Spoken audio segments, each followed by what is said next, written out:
What's up, fam? Smash the like button for the algorithm and let's get started with the story. Watching the workers cut down the forest, the father said to his son, "Tell me, son, what do you think is the most important character trait in every person?"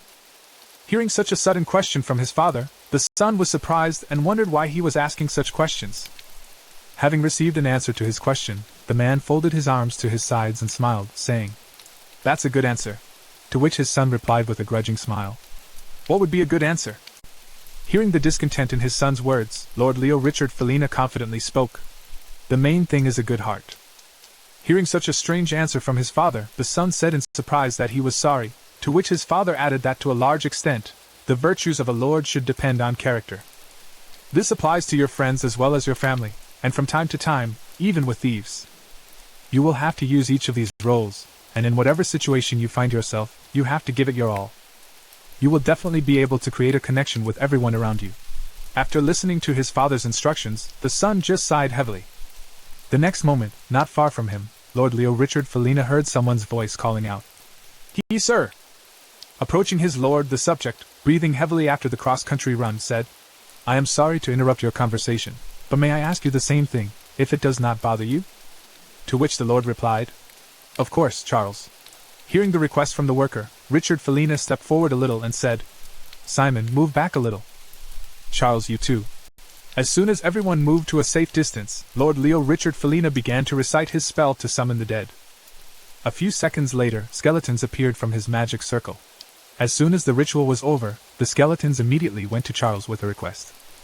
With an awkward smile, Charles pointed to the logs behind the shed that needed to be moved. Having received the task, the skeletons immediately set to work and began to haul logs.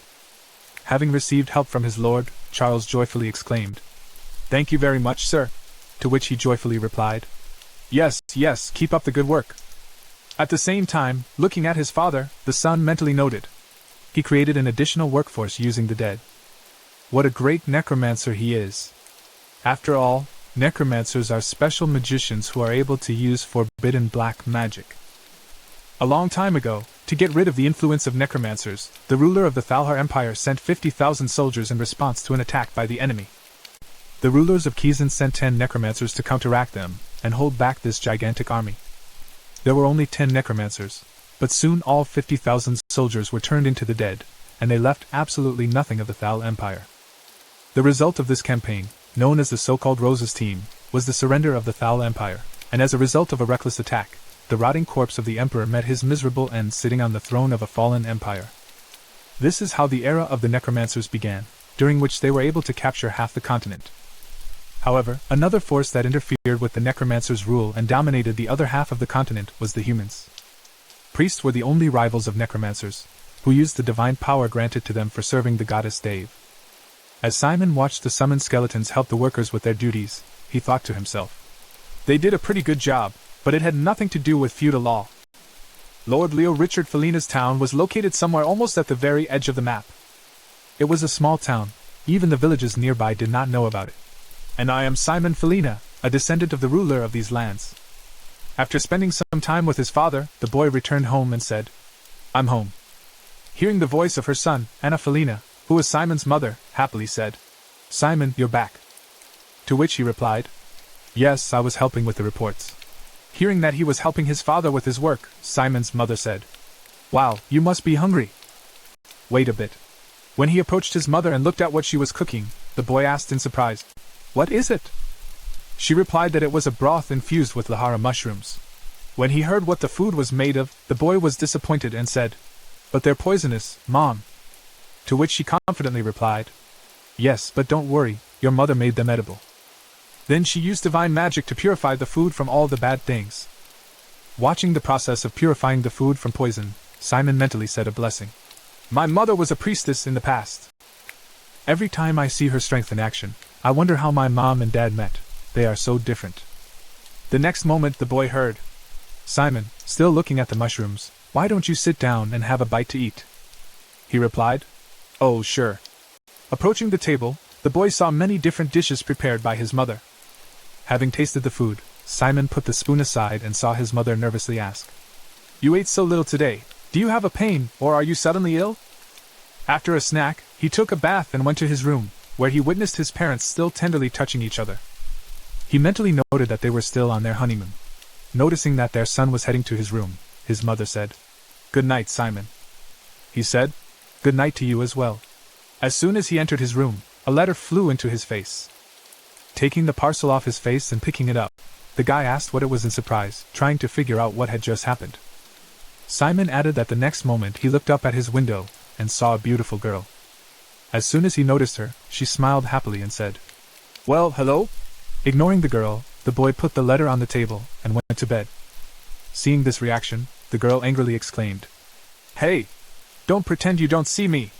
Trying to draw attention to herself, the girl tugged at the blanket off Simon, who added offensively, "Hey, I know you can see me! Get up now!" Resigned to the fact that he could not simply ignore her, Simon got up from the bed and said, "Good Lord! Who are you? How did you get here? Are you lost?" To which the girl replied, "I'm not lost, silly." Pointing her finger at the guy, the girl confidently added, "I'm here to meet you, Simon Felina." When Simon heard that he had just been approached, he nervously exclaimed, "How do you know my name?" To which the girl replied, "With a letter." The next moment, his parents came running to his cry, with a rolling pin and a frying pan, nervously exclaiming to Simon, "What is happening?" Seeing the boy's parents, the girl happily exclaimed, "That Richard was Anna." To which they surprisingly replied, "Nepos." Starting to toss the guest joyfully, her father exclaimed, "Oh my God! You haven't changed a bit." And Nepos replied, "I missed you so much." Anna added, "We missed you too." Simon said, "Mom, Dad," in surprise. After greeting his longtime friend, his father pointed to Nepos and said, "Simon, introduce yourself to her." By all means, this is the legendary Nepos Archbold. When Simon heard who was standing in front of him, he nervously said that it was Nepos Archbold, drenched in cold sweat from nervousness. The guy added that this could not be the same Nepos Archbold who turned Emperor Thaler into a weak-willed puppet, a witch who had been living for 300 years. When the arresting officer realized who was standing in front of him, the girl confidently said, "Yes, I am the same Nepos Archbold from Kaizen." After realizing his situation, the guy opened the letter and nervously said in his head, "What does this letter mean? Or could it be?" After which the girl said, "Let me make an official offer to Simon Felina." Having unsealed the letter that was brought to him, Simon read a letter from the Kaizen administration to Simon Fi. When she saw that he had read the letter, she stretched out her hand and said, "Come with me to Kaizen."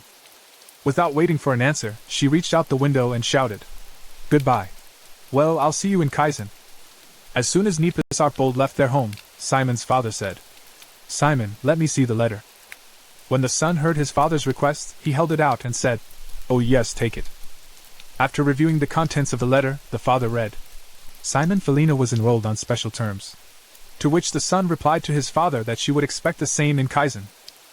Interrupting his son, the father said confidently, "Yes, this city is home to the Necromantic Elite and the Dark Alliance, and it is also home to the School for Necromancers, Nepos, with whom you just met, the chancellor of that school." Remembering the girl and her behavior, Simon was surprised to hear that she was a chancellor. His father confidently replied that she looked just like her. After his father's answer, Simon asked, "Okay, let's go. By the way, where is this Kaizen? Far from here?"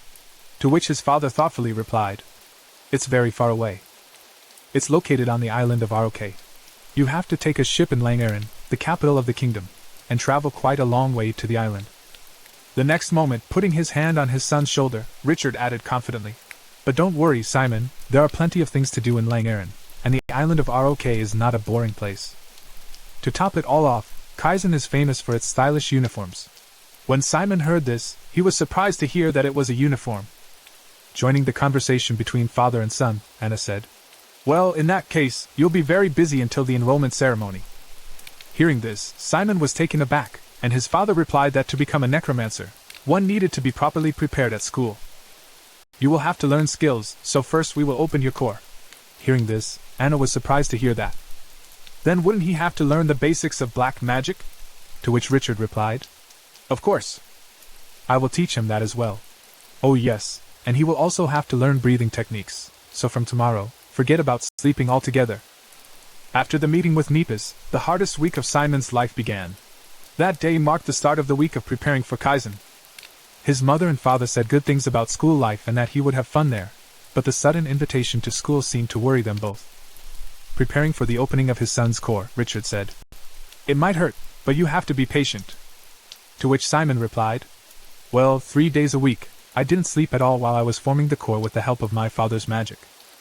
After the core formation was completed, his father said, "Now exhale slowly." In the remaining days, Simon learned to breathe and took his father's black magic blitz course. A week later, the boy, who had spent his whole life in Lel, went to Kaizen. Bidding farewell to her son, Lady and barely holding back her tears, said, "Please be careful." Charles, who could not hold back, exclaimed, "Have a safe journey, young sir." While continuing to teach magic, his father, who was riding with him in the carriage, said, "Direct the magical power that is in the space around you into your body and slowly begin to regulate mana. After that, push it through your core, and you can feel the mana getting stronger inside your body."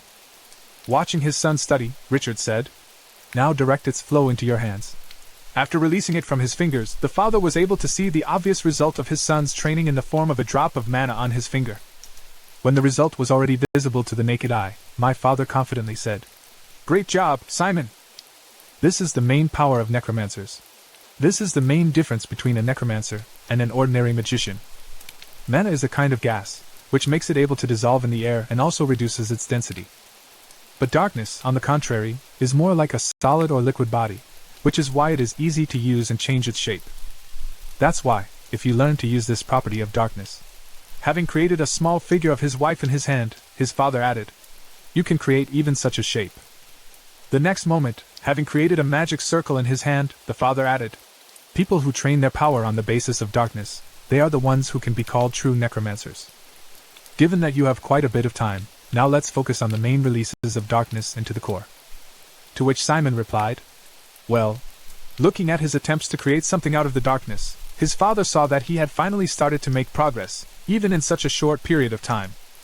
The next moment, when Simon really started to get something right, his father added in astonishment, "I can't believe it." Looking at the tree that his son Richard had just created, he added that it usually takes 6 months to 3 years to learn to create forms from darkness, but Simon was able to reach such an impressive level in just 3 days. Of course, I knew he was talented, but such talent can have its side effects, so I put off building his core, hoping that he would not repeat the mistakes of my youth.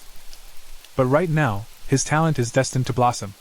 Creating a blue flame out of the darkness in his hand, Simon joyfully said to his father, "Look at this." And he replied, "Wow! Midnight blue, that's what it is. Your darkness has a beautiful shade of blue." When Simon heard his father's praise, he asked happily, "Is it good that she has such a color?" "I have a rare case. I'm talented." In response to his son's encouraging questions, the father replied that it was just a beautiful color, which upset the boy. The next moment, the carriage stopped, and the coachman said, "We are here, sir." Hearing this, Simon was surprised to hear that they had already arrived at Kaizen.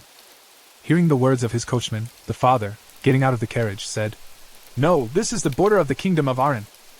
Now I will have to leave you." Hearing his father's words, the son nervously exclaimed, "In what sense, father?" Getting out of the carriage, the boy's father said, "I'm sorry I couldn't tell you earlier, but I can't visit the kingdom of Ariston. It's a long story. From this moment on, think carefully about your next step." Hearing these words from his father, Simon looked out of the carriage and said to his father, trying to reassure his son, Richard said, "Don't worry, son, you'll do better than anyone else. I'm really proud of you." After giving instructions and reassuring his son, the father remained in place to watch the carriage with his son drive off into the distance. 1 week later, in the kingdom of Arisan, after arriving in the town where Simon was supposed to transfer to the ship, the coachman told them that they had arrived. After looking around and seeing how many different people and even skeletons there were, Simon heard that this was the capital of the kingdom of Dresden, Lang Aaron. Having comprehended the beauty and scale of the city, the boy was amazed and said, "Wow, it's so impressive!" Opening a piece of paper with the address written on it, Simon looked around and said, "What a big city. You need to be careful about. Let's look at the taxi. It's 239 Kemmel Road. It says the guide is waiting for me there. I wonder where that is." Deciding to ask for directions from passers-by, Simon turned to the lady in front of him and exclaimed, "Excuse me, ma'am, can I ask you something?" Looking back, the lady with the eye that had fallen out replied, "What can I do for you, dear?" Trying not to show his fright, Simon held out the letter with the address and said, "I wanted to know how to get to this place." Hearing the boy's request, the girl said, "It'll be a minute." "Let me see," she said, stretching her eyes to see what it said. "It's Camel Road," pointing behind the guy's back. The girl said happily, "I saw a big square there. Go to it and turn right. You'll see a street covered with golden tickets. This will be Camel Road. It is one of the landmarks of Langeron." Hearing the information from the girl, the boy sighed nervously, immediately after bowing in gratitude. "Help," Simon said. "Thank you very much," to the lady, to which she happily replied with a fan. "Wow, what a polite boy." Waving goodbye to the young man who had gone in search, the lady happily said, "Good luck, and may he come with you to Langeron." After hearing the woman's wishes of good luck, Simon happily exclaimed, "Thank you, and good luck to you as well." Passing by Simon, who was looking for an address in the capital, a suspicious man approached the same woman and said, "Excuse me, ma'am," taking off his hat to greet her. The man added, "I'd like to ask you something." At the same time, the guide, who was waiting for Simon at the fountain in the square, said nervously, "Why did he take so long? I hope he didn't get lost," having found himself in a pleasant situation where he was attacked by robbers who pointed their guns and shouted, "Now empty your pockets." Simon thought, "I'm sorry, father." He was standing in the middle of a crowd of bandits who surrounded him and told him to give them his bag, his clothes, everything. Simon said in his head, "I might arrive in Kaizen a little later than expected." An hour earlier, when he arrived at the square where the guide was supposed to be, Simon looked around and repeated, 239, 239, over and over again. The next moment, approaching the confused boy, the man took off his hat and said, "You're headed to Camel Road 239. To which Simon replied, "That's right." "You must be my guide from HLE. The man said, "Yes, I'm your guide. I was sent by Hull. You're a little late, so I thought you might be lost and went looking for you." Shaking hands with the man, Simon said happily, "I'm very glad we met. My name is Simon Felina." And the man replied, "Nice to meet you. I'm Rowley, the guide to Langeron. Please follow me, and I will take you to the designated place. I'm very glad you didn't get into trouble before we met. There are a lot of scoundrels in Langeron who like to catch tourists." Leading the boy into one of these streets, which was also quite dark, the man added, "You know, pockets of kidnapping, illegal traders, and all that." To which Simon confidently said, "I know, and so that's why you also decided to make money off me." Hearing these words from the boy, the man froze in his tracks, smiling awkwardly. After Simon's question, the man said, "I don't know what you mean." And Simon replied, "You often look down at the sides. You also often check the contents of your vest's bottom pocket to make sure that an item hasn't accidentally disappeared from there, right? Judging by the shape of the folds on your clothes, you most likely have a dagger or a knife." When he heard the lead from the guy he was taking to the robbery site, the man nervously replied, "Don't get me wrong, it was just for self-defense." After which Simon added, "The name of Hull, isn't that the name of a goat in Lille?" When the man heard this lie identified, he nervously exclaimed that he was a goat. Feeling that his whole body was trembling with nervousness, the man exclaimed in surprise, "So, even knowing that I am not a guide but a bandit, you followed me?" Pulling the knife out of his pocket and waving it in front of him, the man nervously exclaimed, "Who are you anyway?" The next moment, a few dozen more people joined the robber, and then, feeling confident, he said, "But it doesn't matter anymore. Now you will beg us for mercy." Pointing the dagger at Simon, the man said with a sly smile, "Now empty your pockets, your bag, your things. Give them to me." When Simon heard the man's demand, he said, "I refuse to do it." Hearing the boy's words, the bandit standing behind Simon said, "Hey, you hillbilly! You must have misunderstood us." Rushing at Simon with a weapon to teach him a life lesson, the criminal shouted, "We didn't ask your permission." Actually swinging his knife, the man felt that he had missed, and Simon easily avoided the enemy's attack without even lifting an eyebrow.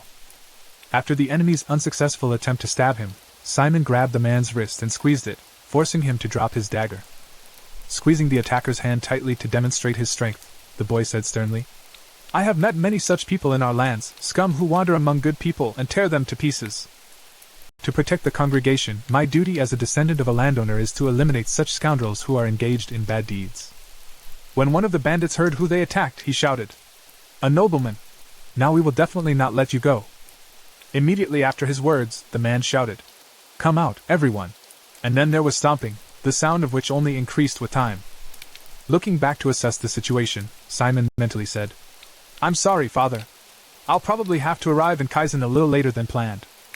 The next moment, a woman's voice was heard among the crowd of men saying, I finally found you. I was waiting for you for so long that the terrifying stomp of the girl's heels, as she suddenly appeared in the dark street, attracted more and more attention from the robbers.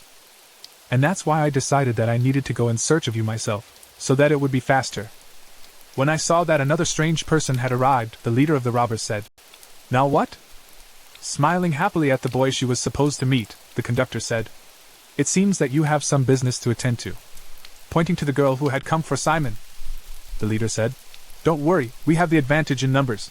To which the girl replied in surprise that she did. Using her necromancer magic, the girl confidently added, Do you even know what building is next to you? After calling a few dead people to speak for her, the girl added, A shop that sells skeletons. Come on, my subjects, take them.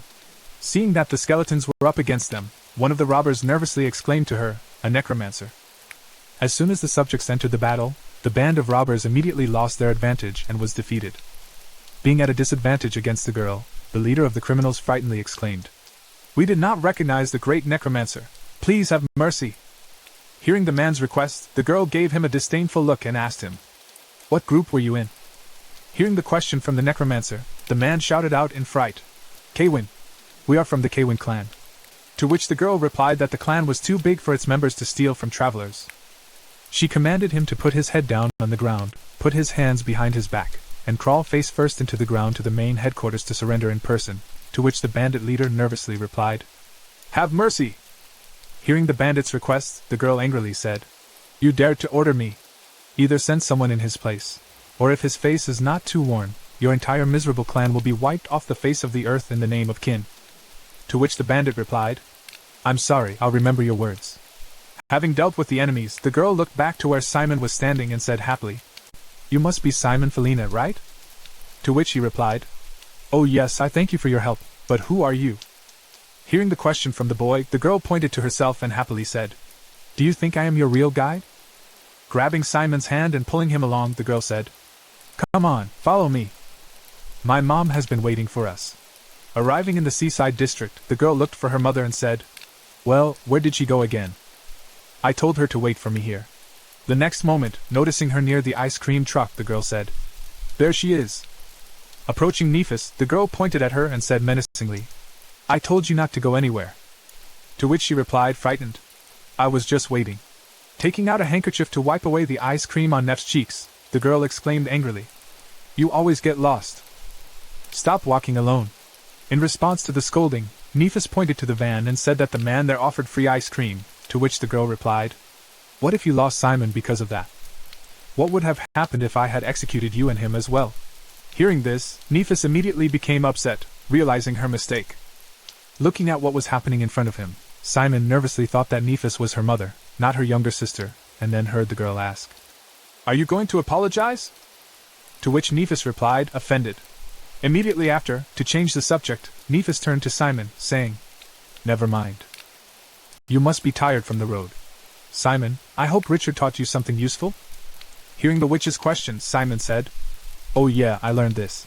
And then created a blue flame of mana in his hand. Seeing it, Nephis said, Wow! It's been a long time since I've seen a shade of blue. Looking at the darkness created by Simon, the girl noticed that it still had the characteristics of mana. It looked like a flame, which meant that it was still in a liquid state. To which Nephis added, Well, for this, you will need to learn to use the core more effectively. He will learn this at school. Great. After demonstrating Simon's skills, Nephis happily said to her daughter, I trust you to guide the new student. I believe in you, my daughter. To which she replied, You always leave the hard work to me. While Nephis continued to enjoy the sweets, exclaiming, Ice cream!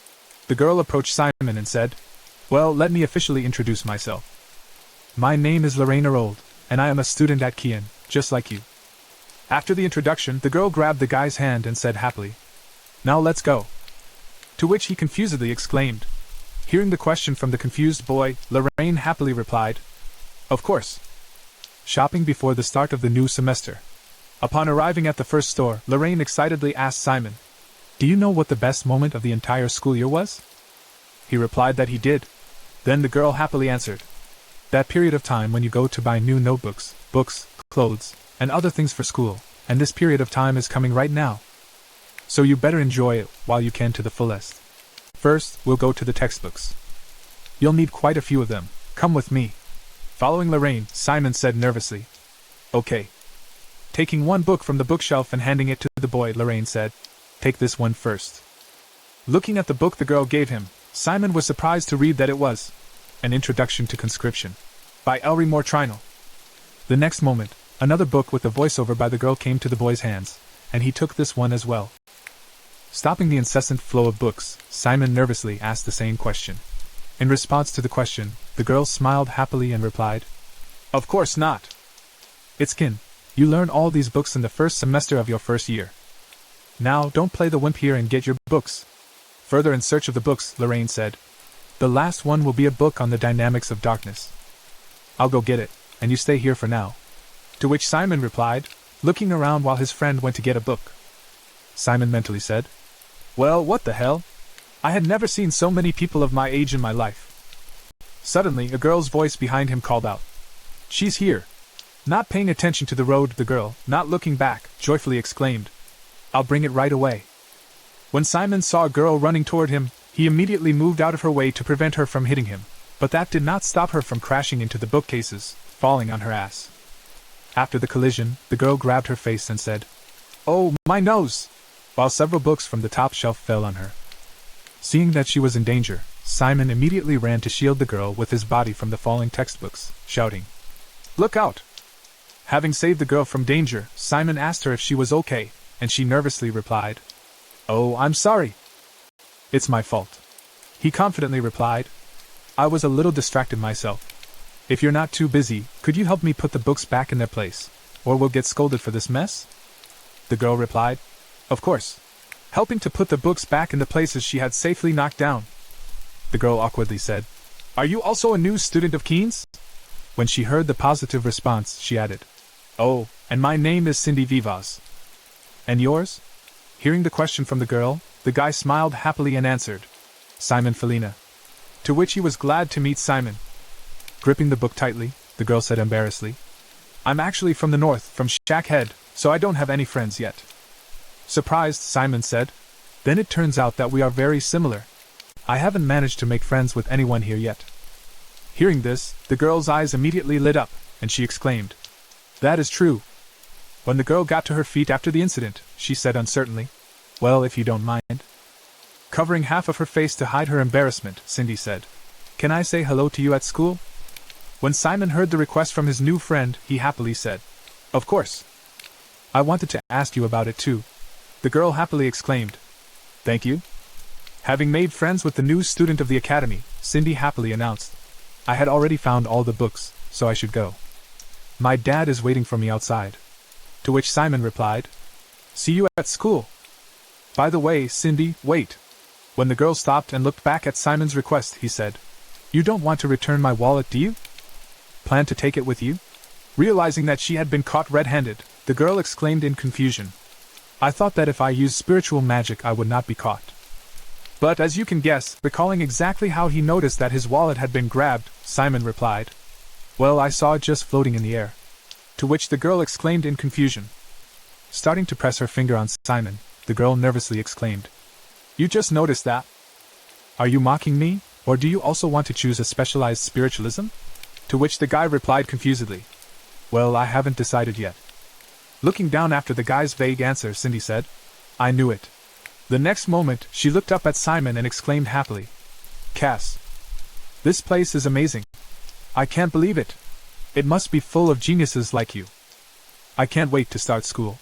Simon said, Isn't that a lot of goals for a common thief? Jumping up and down on the spot, the girl exclaimed, If we both choose to major in spiritualism, we'll see each other for 3 years. Let's compete when the time comes, Simon. That's so cool. The next moment, after taking the stolen item from the boyfriend, Cindy threw it to the boyfriend and exclaimed, Here. Take your wallet. The next moment, using the magic of teleportation, the girl said goodbye. I can't wait to see you again, and feel free to come up to me at school. Some time after Cindy disappeared from the library, Lorraine came up to the boy and said disappointedly to Simon, They're out of all the copies of Introduction to the Dynamics of Darkness. And by the way, who was that girl? Have you already made friends? To which he awkwardly replied, something like that. Seeing the boy's nervousness when it came to Cindy, Lorraine smiled slightly and said, you don't have to be so shy with me. You can be honest, even if you like someone. Hearing this, Simon thought, yeah, I almost had my wallet stolen. The next moment she added, we're done with the books, and now it's time to deal with the bag. Hearing this, Simon was surprised to hear about the bag. Hearing the confusion in the guy's words as he looked at his bag, the girl said, oh, I don't mean this one. I mean the one used by necromancers. It's called a magical inventory, or simply put, a spatial pocket. Arriving at the store where they could buy a spatial pocket, visitors heard the owner's joyful voice. Welcome, Miss Lorraine. I was told that you had recently ordered a bag, so you must have been looking for one for this gentleman. To which the girl replied, he is new, so I needed a bag with the least restrictions. He doesn't need a model with walls and floors. We necromancers often fight in open spaces.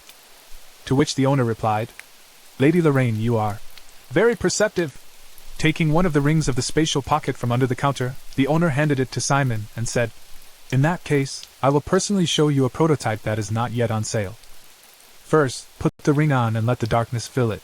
Then you should feel something like a handle. Hearing the woman's instructions, Simon said, I understand. Having fulfilled all the shopkeeper's orders and achieved the desired state, Simon said, I feel like this. Then she said, now pull the lever. This spatial pocket is the latest development of the leading master, Galen Eclipse. The volume of the pocket is 4,000. The spatial pocket opens on the ground, regardless of the landscape. The space itself consists of 7 magic spells, including first-class protection and climate control spells. Moreover, this bag allows you to activate an invisibility spell to hide your location from enemies. Hearing about the 7 functions of the bag, Lorraine was surprised to hear that the ejection function was present, to which the owner replied, of course, it is also present here. After hearing about all the advantages of the new interdimensional pocket, Lorraine asked Simon if he liked it, and he replied, yes, I do, but it would be very expensive, wouldn't it? Then Lorraine joyfully exclaimed to Stephanie how much it would cost, and she joyfully replied, 5,000 gold. Hearing the price, Simon clutched his heart and thought, that's how many years it took to make Lash Hill's annual budget. Hearing the price, Lorraine approached the cash register and said, we'll take it.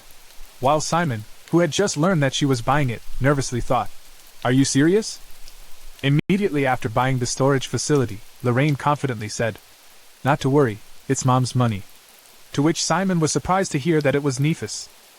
Then Lorraine replied, I don't know the details, but my mom owes your parents a lot of money, so she's just paying it back. Don't say no. To which Simon nervously replied, it's still a big gift. How can I repay Nephis? Hearing the boy's question, Lorraine said, offended, I don't even think about it. If you want to thank your mom, just study hard at Case Western. To which Simon confidently replied, I'll do my best. When Lorraine was done shopping, she left the store and said, thank you and goodbye. Once in the Sea Capital Square, she confidently said, now you have everything, let's have fun. To which Simon replied in surprise, what can I do? And she confidently replied, of course. This is part of our plan for today. After which the guy added uncertainly, okay. Arriving at the shooting tent, the girl bought a ticket to participate and handed the crossbow to Simon, saying, go ahead and knock out the plush toy. To which he replied, I'll try. After one attraction, they went for a walk and found themselves on a bridge, from which Lorraine pointed to one place and said, there is the highest point of the city, and this is a must-see attraction for tourists called the Thousand Lights. As you might imagine, Simon shrugged looking at the flashlight he threw into the sky and said, I'm only thinking about whether there are 1,000, out there who spend 200 silver pieces on burning paper. Marveling at the general appearance of the lanterns in the sky, Simon said, wow. To which Lorraine replied, you'll fit in perfectly in Kaizen. Then Simon said, thank you very much. Then the girl said sternly, it wasn't a compliment. But the boy added confusedly, okay. After launching the lanterns, Lorraine went with Simon to the seashore to a restaurant. When she saw the way he ate, she exclaimed in surprise, you know etiquette. You really are an aristocrat, aren't you? When Simon heard the girl's question, he said awkwardly, my father didn't calm down until he taught me the proper behavior at the table. Hearing this, Lorraine replied, you learned well. By the way, I'll tell you right away that 30% of Kaizen students are commoners, So don't even think about telling others what to do just because you're a nobleman. We have a meritocracy in Kaizen. To which Simon replied, I'll remember that. Then the girl added, tomorrow is the first day at the academy. Do you have any questions? Yes, that girl in the bookstore. She told me that I would need to choose a specialty and then mentioned her words in response. To which Lorraine told the faculty that this was a good question. In the first semester, you will study 9 subjects, 7 core and 2 additional subjects. In the second semester, you will be able to choose the ones you like and refuse those that do not interest you. In your second year, you will have to choose a major for yourself. Which Simon asked? Just like that girl? So I'll have to figure out which subject I have the most aptitude for? Lorraine said, I recommend that you find a few favorite subjects and concentrate on them. In Simon's imagination, it looked like everyone would come running to him and ask him to join them, and then he said, I'll definitely remember that. The next moment, Lorraine added, Have you thought about your major? To which the boy replied, I think I like the theory of conscription. What you showed me this afternoon was just amazing. When he heard what Simon was interested in, Lorraine answered that the theory of callings was a very good subject. It was quite a classic magic among the faculty of CIN. I don't know if you'll believe me or not, but it's Professor Hung Pang. To which the boy exclaimed in surprise, That him? Then the girl added, I can't even believe it myself from time to time. And there are professors among them. Simon interrupted the girl and said, I've been dreaming of seeing her. The girl added, Great. Let's get to the island. Stopping at a place near the hotel, the girl said, If Mom finds out that you came to class tired because of walking with me, she will beat me to death. Hearing that, it was time to say goodbye. The guy happily said, Thank you for everything. Which was quite interesting, to which Lorraine replied, Oh, come on. Trying to express all his impressions of the day, Simon happily said, I will remember this day for the rest of my life. To which the girl replied that it was really nice to hear. I'll be going then. She hadn't gone far when she suddenly looked back and said, By the way, Simon, I have something else I need to tell you. To which he replied in surprise, Yes, what is it? Then the girl said happily, Well, I wasn't going to deceive you. I wish I'd told you about it right away. Smacking herself on the head and smiling sweetly. Lorraine added, Well, I'm new too. Having put the guy in a state of shock, the girl pointed at him with her hands and said happily, Let's be friends. See you at school. Now bye. The next day, when he arrived at the pier and saw the other applicants leaving for the island, Simon was surprised to hear that everyone was so stylish. It seems that I'm the only one who looks ordinary here, he thought, hearing the announcement from the ship. Passengers come to the loading dock. We are leaving for the island of Kian. The boy thought. Lorraine said she would arrive on the island by another way, so we will now meet only at the academy. But why did they moor so strangely? As they usually moor with their noses toward the sea. After which Simon felt he had heard the documents in the normal way. Just as he was about to go on the deck of the ship, he heard a menacing shout from nearby. I'm telling you, it's a mistake. On another boarding line, one of the boys grabbed the conductor and shouted angrily. I'm the first on the waiting list, and you want to tell me that there is not a single student who refuses to study? So that's how you do things in __. Clenching his hand into a fist, the guy added, Contact the Kaizen administration. There's definitely some kind of mistake here. After seeing this performance, one of the applicants sighed heavily and said that every year there are always those who cannot accept the result, and he is also the first on the waiting list, so you can understand his despair. Pointing at himself, the bully angrily exclaimed, I am Lucius Carroll of the Earl of Arend. Contact the administration, I order you. To which he was answered, Please leave this place, you are not on the passenger list. The next moment, unable to contain his anger, Lucius Carroll grabbed the guide by the hair and pulled him toward him, exclaiming, How dare you! Intervening in the conflict and stopping the hand of the guy who was about to hit the ship's worker, Simon said, Stop it! Then the ruffian turned his gaze to the one who had prevented him from committing his massacre and angrily exclaimed, Who the hell are you? Let me go! Hearing the boy's threat, Simon only tightened his grip on the bully's arm and then saw him kneel down in pain and shout out angrily, You probably want to play the box. Earlier, when a voice asked from behind them what was going on, the next moment an old man descended from the ship, and upon seeing him, everyone exclaimed in surprise that it was Professor Silage. After inspecting the area and noticing who was causing the disturbances, the professor looked at Lucius menacingly and said the last words of the will. When a more important person came out to him, Lucius exclaimed, Please don't laugh.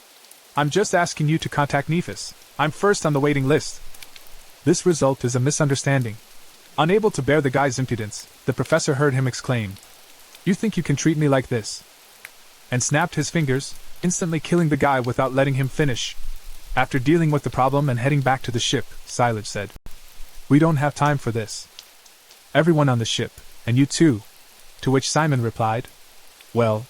Having witnessed the murder of the boy, a crowd of onlookers said in surprise that it was the black magic of blood and that they would have lessons with him in the first year. Noticing that Simon was very nervous after what had just happened to the boy, the professor straightened his hat and said, "Don't worry, he's still breathing." When everyone was loaded onto the ship, Professor Silage spoke to the students. "I would like to ask everyone here to take their seats.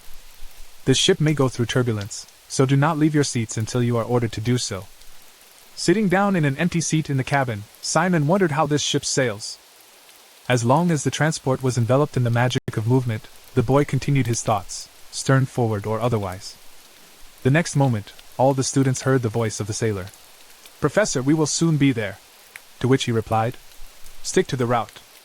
When all the preparations were completed, the ship began to slowly rise and make a splash around it, and the students nervously exclaimed, "What is that wave noise? But isn't it too much noise for ordinary waves?" After which a giant wave rose behind the ship. A few seconds later, a giant whale emerged from that wave and flew straight toward their ship, jumping out of the water and swallowing the ship. The masters of necromancy and Kaizen have their own underwater servant, and this same servant is a dead whale who submits to the academy in order to bring students to the island. Realizing what had just happened to them, one of the students nervously said, "We're in the belly of a whale." To which the other replied, "I think so. This monster roams the ocean waters and will swallow any ship that necromancers point out to it. However, once a year, it fulfills its mission, namely delivering new students to the port of Kaizen. This is exactly what the Kaizen Academy's high-speed ship is after." Leaving the ship, one of the students was surprised to say that it was quite nice here, except for the fact that we are now in the stomach of a whale, and it seems that people live here. Also, after leaving the deck with all the students, Simon suddenly heard a boy address him, saying, "You didn't miss a beat." As soon as he paid attention to him, the boy added, "Despite the conflict situation, you tried to calm him down with words." Simon replied awkwardly, "Nothing special." After expressing his impressions, the boy shook hands with Simon and said, "I'm also applying to Kaizen. My name is Rowan." To which he replied, "Nice to meet you. I'm Simon Felina." Having met his new friend, Rowan asked, "By the way, how did you pass the entrance exam?" Simon asked confusedly, "What kind of exam?" In response to Simon's question, Rowan answered, "The introductory. I gave my form to the darkness." Hearing this, the guy was nervous, thinking, "I had no exam. Nepus just came and stuck me a letter about my enrollment. But if I tell him this, he will be offended that I was hired on a whim." Then he nervously said, "I also took the same exam with the same darkness." To which Rowan replied, "What a coincidence." The next moment, the loudspeakers announced that the students were asked to board and take their seats. Soon, hearing this, Simon was surprised to hear that Rowan answered, "Himes, the speed is incredible." When everyone took their seats and boarding began, the ship's management announced, "Dear students, we are entering a turbulence zone, so please remain seated. Do not stand up for your own safety, rather hold on to the railing on the ship and get ready for a shake." Having survived all the adventures on the way to Kaizen, the professor, after stopping the ship and opening the exit door, announced, "We have arrived on the island." When everyone left the ship and headed for the island, 2 giant guards met the students at the entrance and told them to line up in 4 lines, as we were about to hand out uniforms. "So everyone who has received a uniform, please continue to the men's locker room to the right, women's locker room to the left. You all have 5 minutes to change, after which we ask you to leave without delay." After changing his everyday clothes to the Kaizen uniform, Simon looked at his appearance and thought happily. His father was right. It was a very stylish uniform, and he would not be ashamed to wear it to the ball. After changing into his uniform and leaving the locker room, Simon walked down the hall and heard the jacket enchanted by the Academy's uniform, which was good for magical combat and stronger than armor. Then the voice of the staff said, "Come on out, let's go on," moving to the common room where the girls were also present. Simon saw the fairer sex and thought to himself, the girls' uniforms look much more beautiful. The next moment, the staff's voice was heard again. "Well, everyone's here, so let's go to the auditorium." As he was getting ready to go to the classroom, he suddenly heard Simon behind him saying, "What are you doing?" He was surprised to hear Rowan say that. Immediately after stretching his arms up, the guy happily exclaimed, "Simon, I can't believe we're really in Kaizen. This is definitely not a dream." To which he replied, "Don't worry, it's not a dream. Oh, by the way, Rowan, what about all these students? Are they new?" Hearing the question from his colleague, Rowan confidently answered, "Of course. There are 1,000 students in the first year alone." To which Simon was surprised to hear that there were 1,000. Continuing the story, Rowan added, "And by the way, in the second year, there will be about 300, and in the third year, less than 150. To which Simon exclaimed in surprise, trying to tell his friend more about this place. Rowan added, "That out of 1,000 enrolled students, only 30% will continue to study in the second year, so this is the kind of atrocious selection that's going on here." "Oh, that's right. By the way, that's not all.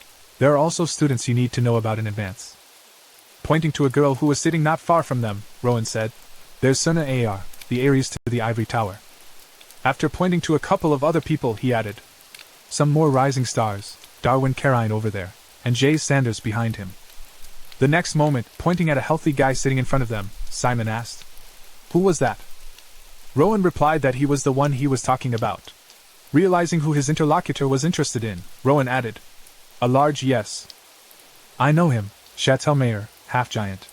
Probably he will go to the specialty of combat magic. And on this side there's a girl, she's just the best in our stream." Simon turned his gaze to the one pointed out by his friend and asked in surprise, "The best?" Pointing to a girl nearby, Rowan said, "Lorraine Arkal. Thought she would be admitted on special terms because she was the only daughter of Nephis, but I heard she passed the entrance exams and got the highest marks. It did not even take second place among those tested, but everyone already knows that it is the best." The next moment, a representative of the academy appeared on the stage and said, "Attention students! We will now begin the enrollment ceremony. Congratulations to all the students enrolled here. You should soon become the pride of Kian. In conclusion, we expect the best results from you, and you 7 are strictly forbidden to go to the forest. Now we'll introduce you to the faculty." After the teachers appeared on stage, someone from the audience exclaimed, "Wow, they're all top-class active necromancers."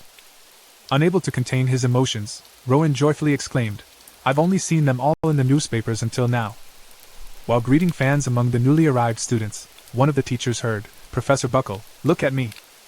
Looking around the faculty, Simon said in surprise, "I don't understand why Nephthys isn't here."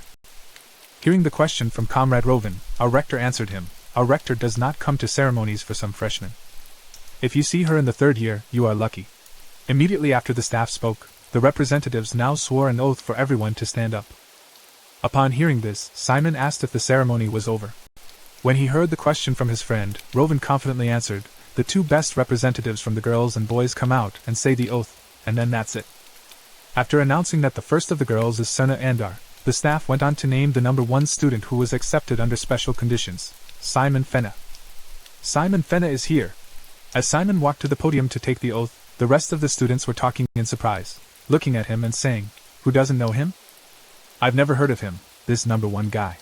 Seeing the nervous look on the boy's face, Suna Andar said, "Don't worry, just read it out loud," to which he replied, "Well." After receiving the letter with the oath, a couple of the best students said that they swore that they would enter the academy. After the oath was pronounced, Simon took his seat and nervously thought that Kian was a really serious academy. "I did not expect that we would start 14 classes for 1,000 students on the same day, and that each classroom would be completely full." Trying to somehow calm down as he listened to the words behind him, "This guy is accepted on special terms. Never heard of him, never heard of him. What family? He seems to be from Felina," Simon nervously thought. "They are talking about me. It's only the first lesson, and I'm already on pins and needles, so I need to calm down. Let's see how many more lessons we have today. Oh, we're going to have a draft theory today, which means it's the same magic that my father has mastered perfectly." Remembering his father in the moment when skeletons were called up to help the workers, Simon mentally added, "If I study hard, I will become like my father." When the first lesson began, the teacher entered the classroom and took his seat. For some people, necromancy is associated with some strange figures wearing dark cloaks and digging up graves under the cover of night. However, this is all in the past. Modern necromancers are smart, stylish, pragmatic, and in step with the times, and these are the necromancers of the new generation. Bahil Amgar, a professor of curse theory for the first year, is a young professor of necromancy. At the age of 27, he has already joined the Raven Squad, the main squad of Kaizen martial artists, and all the students simply adore him. Taking off his jacket for convenience, the teacher said, "Good afternoon, students. I will be your first curse theory teacher. My name is Bahil Amagar, so let's take a roll call. This is a great opportunity for all of us to get to know each other, so as I call your name, introduce yourself to the class. So let's start with Jamie Victoria," and when she heard her name, she immediately jumped up and down and exclaimed, "I'm so glad to meet you, Professor. I would like to go to school as a curse maker like you." Bakel interrupted the girl, "But wait, don't introduce yourself to me. Start with your classmates." Hearing the teacher's remarks, the girl awkwardly said, "Oh well, I'm Jamie Victoria," and at this rate, the turn came to our protagonist, who rose from his seat and said, "My name is Simon Felina. I'm from Lille." After which voices in the audience said, "I found the one who was accepted on special terms." At the same pace, many students introduced themselves, and the turn came to another guy, Hector Moore, who stood up from his seat. When the class presentation was over, the professor rolled up his shirt sleeves and said, "You are all just incredible. So, let's get started with our lesson. From the very beginning, we will ask ourselves the fundamental question of why we need, writing on the board the question they would be discussing." Bill added that they needed a theory of curses at all. "Who will tell me what a curse is?" Hearing the question, Jamie's hand immediately raised, and he exclaimed, "Jim's curse is a type of dark magic that allows you to feed off the strength of an opponent, while weakening him." To which the teacher answered, "Just fine, Jamie." The next moment, raising his finger in front of him to focus the student's attention, Bahil said, "I don't think all the students can imagine this, especially when it comes to weakening." The opponent went up to the board and started to draw an example to explain. The teacher said, "I'll give you an example now." Having finished the drawing on the board, he pointed to one of the fighters and said, "We have two knights with the same skills and level, and so they begin their fierce battle, exhausting each other. One of them waits for the moment when the other makes a mistake. About 20 strikes have already been made on both sides, but neither side wants to give in. It was at that moment that one of the knights looked at his opponent with bloodshot eyes and shouted a curse. Hearing the curse from the opponent who had just cast it on him, one of the knights shuddered and turned pale. Finally, when the opportunity presented itself, the sword pierced his shoulder. After that, the first blood was shed in the fight, and the opponent's movements became less and less accurate. Continuing to actively draw an adaptation of the example of the curse, Bakel added a knight grasping for a chance to win. He continued his attack until his opponent was cornered and stabbed him in the leg. After that, he grabbed a handful of sand and threw it in his eyes, striking the opponent's helmet flat to stun him. Then the battle took on a completely new, desperate character. Finally, the moment of climax in the fight arrived. The knight chopped off his opponent's head, and it fell rapidly to the ground. After completing the story with a detailed customization of all his words, the professor asked, "So, now you understand that even a barbaric sword fight?" Having attracted the attention of all the students with an interesting presentation of information, the professor said that there is a series of actions that are hidden to exhaust the enemy and gain the upper hand. Taking the chalk in his hands again to explain everything in detail, Bakil said, "I will show you how the battle of modern necromancers takes place."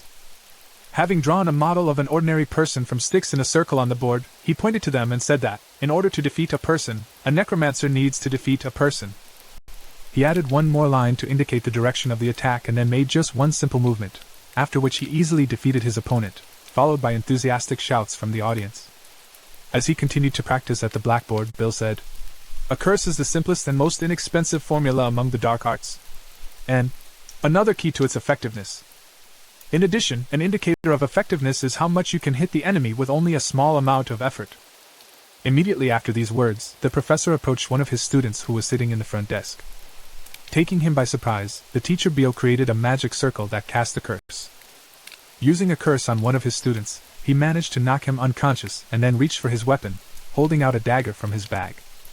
The teacher smiled ominously and said, "This is how modern necromancers fight." After an incredible show of necromancer skills, the professor bowed, and the audience shouted, "Incredible, Professor! The theory of curses is the best." At the end of the enchanting show, the teacher snapped his fingers and said, "I don't know what specialty you will choose, but I can assume that more than 80% of you will choose my subject in the second semester." Meanwhile, a happy Simon, who saw the beauty of curses, heard that the theory of curses goes well with other types of magic. "I always approve of my students choosing a subject that is closer to their hearts and cursing their enemies at every opportunity." Turning back to the blackboard and picking up the chalk, the professor said, "There is no shorter path to victory than this. I believe that the theory of curses is the heart of modern necromancy, and the reason for this is that the priest of the curse theory is a must-have science for those who want to confront our natural enemies. The next moment, turning to face the audience, Professor Bakil spoke and told them what would happen if necromancers had the art of cursing with them and the priests had their divine power of blessing. However, the difference is that a curse takes away strength, while a blessing restores it. So, it is restored. Who can explain to me what is the advantage of curses over blessings? As soon as the question was asked, a hand was raised in the audience, and a girl shouted out, "Jamie Victoria!" A curse is much faster to cast than a blessing, and that is why the cumulative effect of many casts will produce results faster. But fortunately, she was wrong. When she heard that she had made a mistake, the girl immediately became quiet and froze in place, not receiving an answer to her question.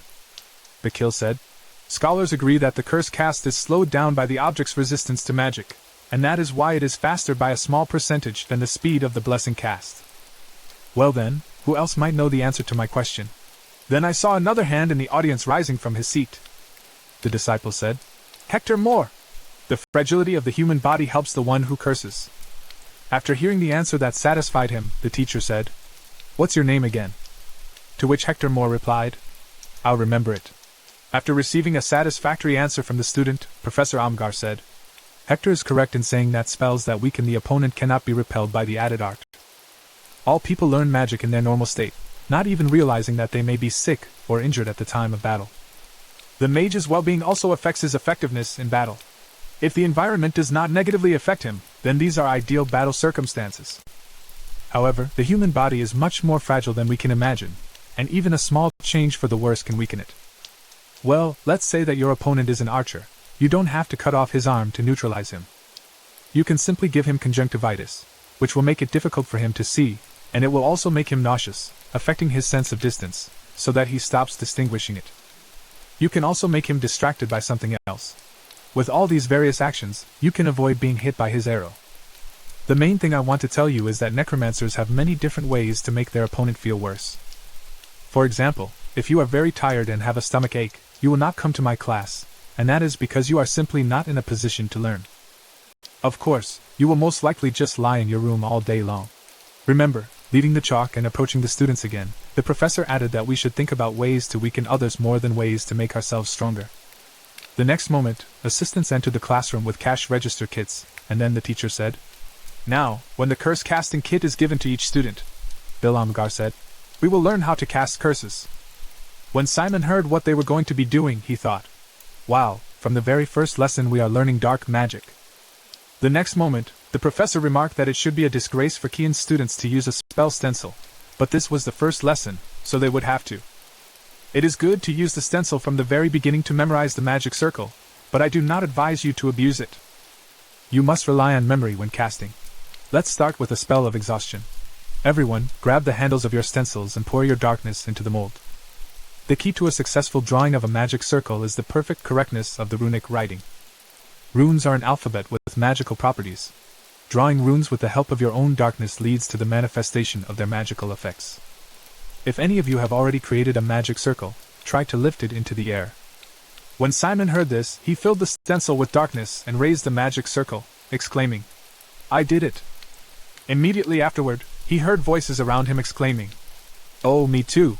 When Simon heard this, he was surprised to hear that so many people had succeeded. After a few seconds, the professor walked among the students and said, "I see that some of you have lost your magic circles. Don't worry, this happens when you have not cleared your darkness or the binding force has weakened. Try again, and for those who already know how to hold a magic circle in the air, I'd like to ask you to try using a spell. Look carefully at your set of magic. Each of you has been given a house plant." As he continued to drift around the room, reviewing the progress of his students, Bahil said, "Look at him and apply the curse. If, as a result, you get a visible negative effect on the plant, it means that everything worked properly." Turning his attention to Simon again after Hector Moore, the teacher added, "I see that the difference in your abilities is enormous. When you have succeeded in the spell, try again.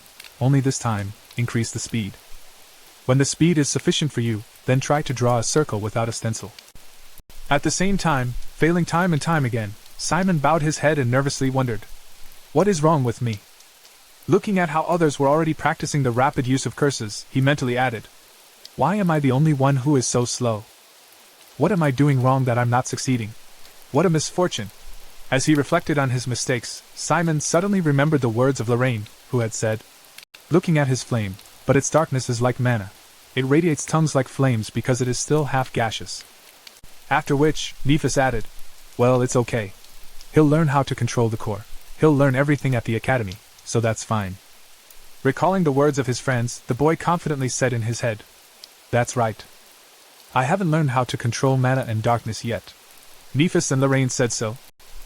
To achieve the result, I have to start with the basics.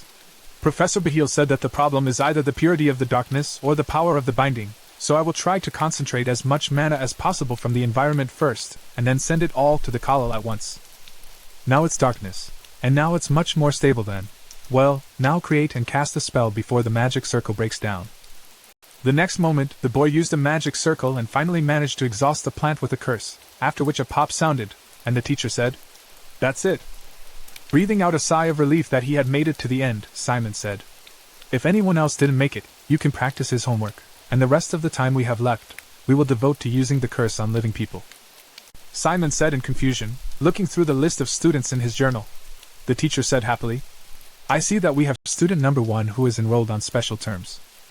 Simon Felina walked up to the board, feeling the stares and voices of his classmates saying, "This is the one special. Wow. Must be from a really gifted." Simon nervously said, "Well," continuing to look for more interesting students in his journal. Bakel added, "Who could be a worthy rival for such a brilliant student? Now I will look among the students with the highest scores in the final exam."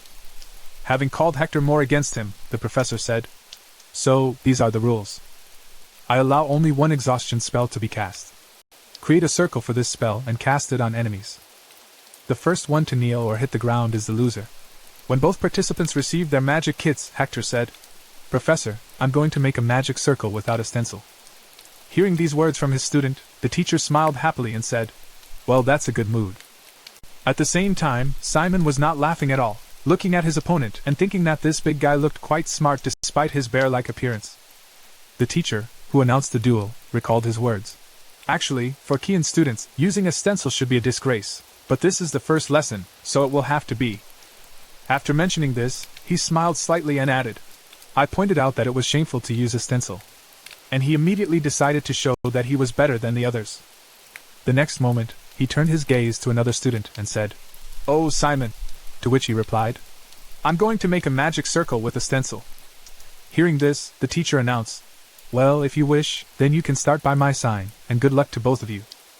When Simon heard that the competition had started, he nervously thought about filling the stencil with darkness. "Don't be nervous, do what you did a few minutes ago. You can do it again." But suddenly he felt some kind of weakness in his body and blurred eyes, and then he said, "This can't be." Seeing the first step already made, Hector exclaimed, "Well done, Hector! How fast and without a stencil." Then Simon thought, "I've already made it. I already feel very tired from my spell, and I already understood what the professor was talking about. But I'm almost ready. I just need to get the circle in the air." As Simon continued to try to perform the spell, he saw that his magic circle had collapsed, and thought it would not work, even if the caster tried again. Watching Hector move perfectly, Jimia Victoria nervously told him to go away for the 5th spell, asking, "And why was he called number 1 when he couldn't even do one spell?" Continuing to hold on to his legs with the last of his strength, Simon heard the words, "You look miserable." Preparing to strike the 6th blow with the spell of exhaustion. Hector said, "You really want me to finish the job?" Hector is definitely a nugget, not only talented but also behaving like a true adept of necromancy. Kaysen will be an excellent student and will definitely make it to the 3rd year, and this one, who was admitted on special terms, has neither theoretical training in the dark arts nor any experience in resisting magic. Watching Simon closely, Bakil added that he was curious why Neepus chose him. This year, only 4 students were admitted without a difficult entrance exam, and only the talent of the century is admitted on such conditions, especially those who are called number 1 among them. Usually it was a personal choice of Nephthys, and such a student eventually grew into a rather large person. However, for some reason, I don't see any potential in him, except for his resistance to magic. At his age, students fall to their knees after the 4th spell, but this is the 9th, and he still keeps standing. He still tries to make the drawing of the magic circle correct, although it takes him a lot of effort to even stand upright, and his willpower is to be commended. However, this would rather impress a professor of combat mania who values resilience and endurance in a person, and his abilities have nothing to do with my subject.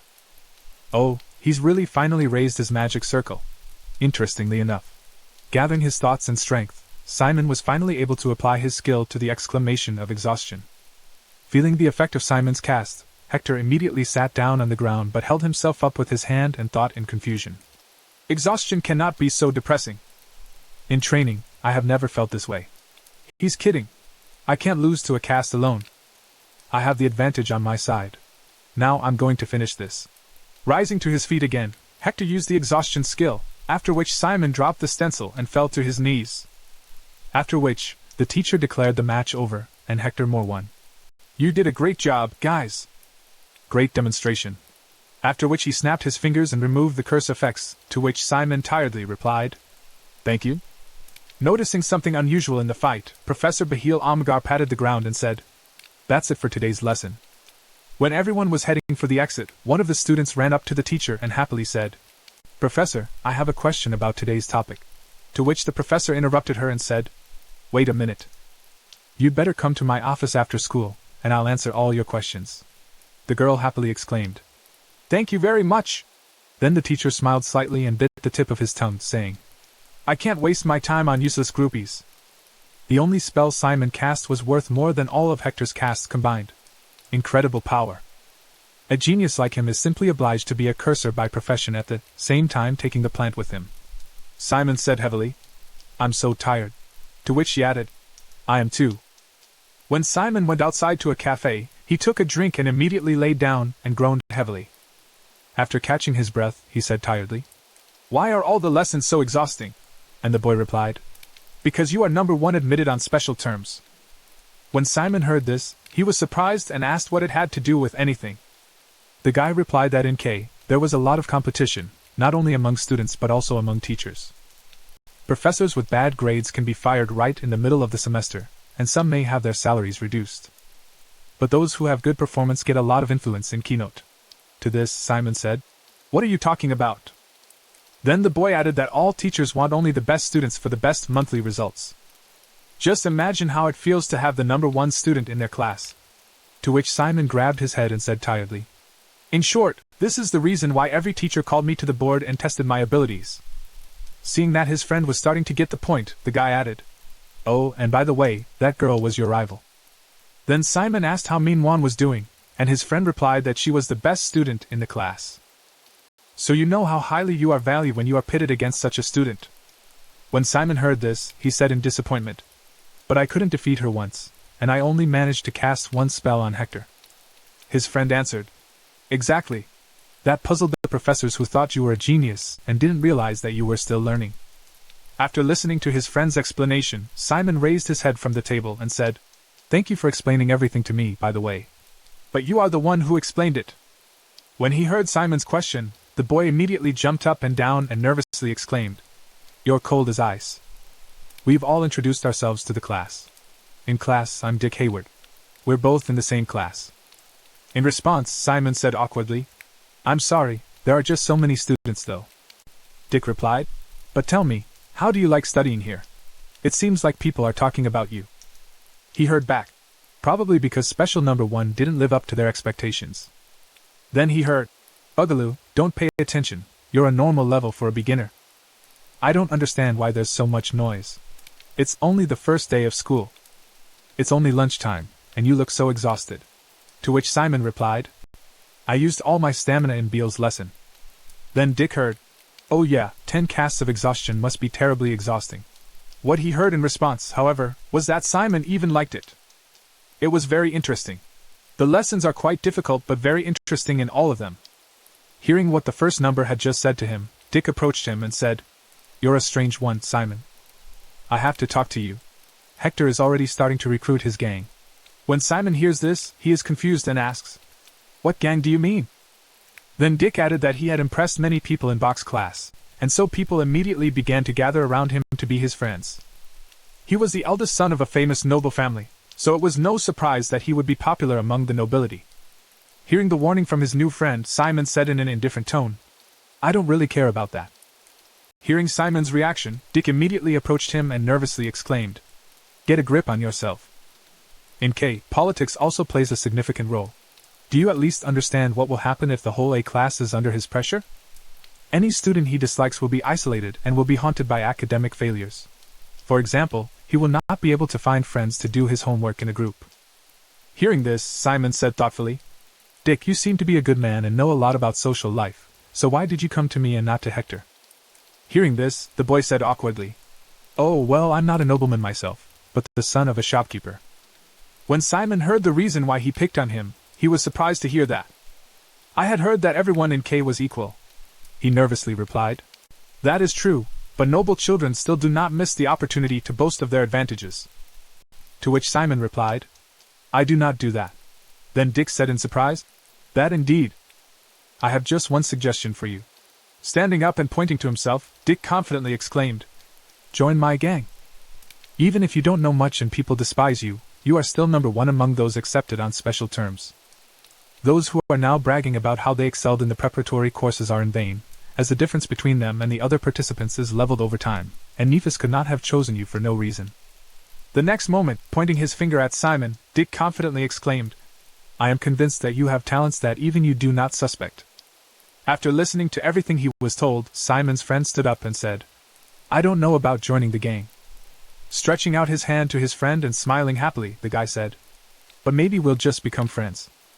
When Dick heard the first number's proposal, he fainted and then said nervously, You better not say those words in K. I'm all over the place. After some thought and shaking Simon's hand, Dick said, It's nice to have a friend, to which he replied, We'll be friends then.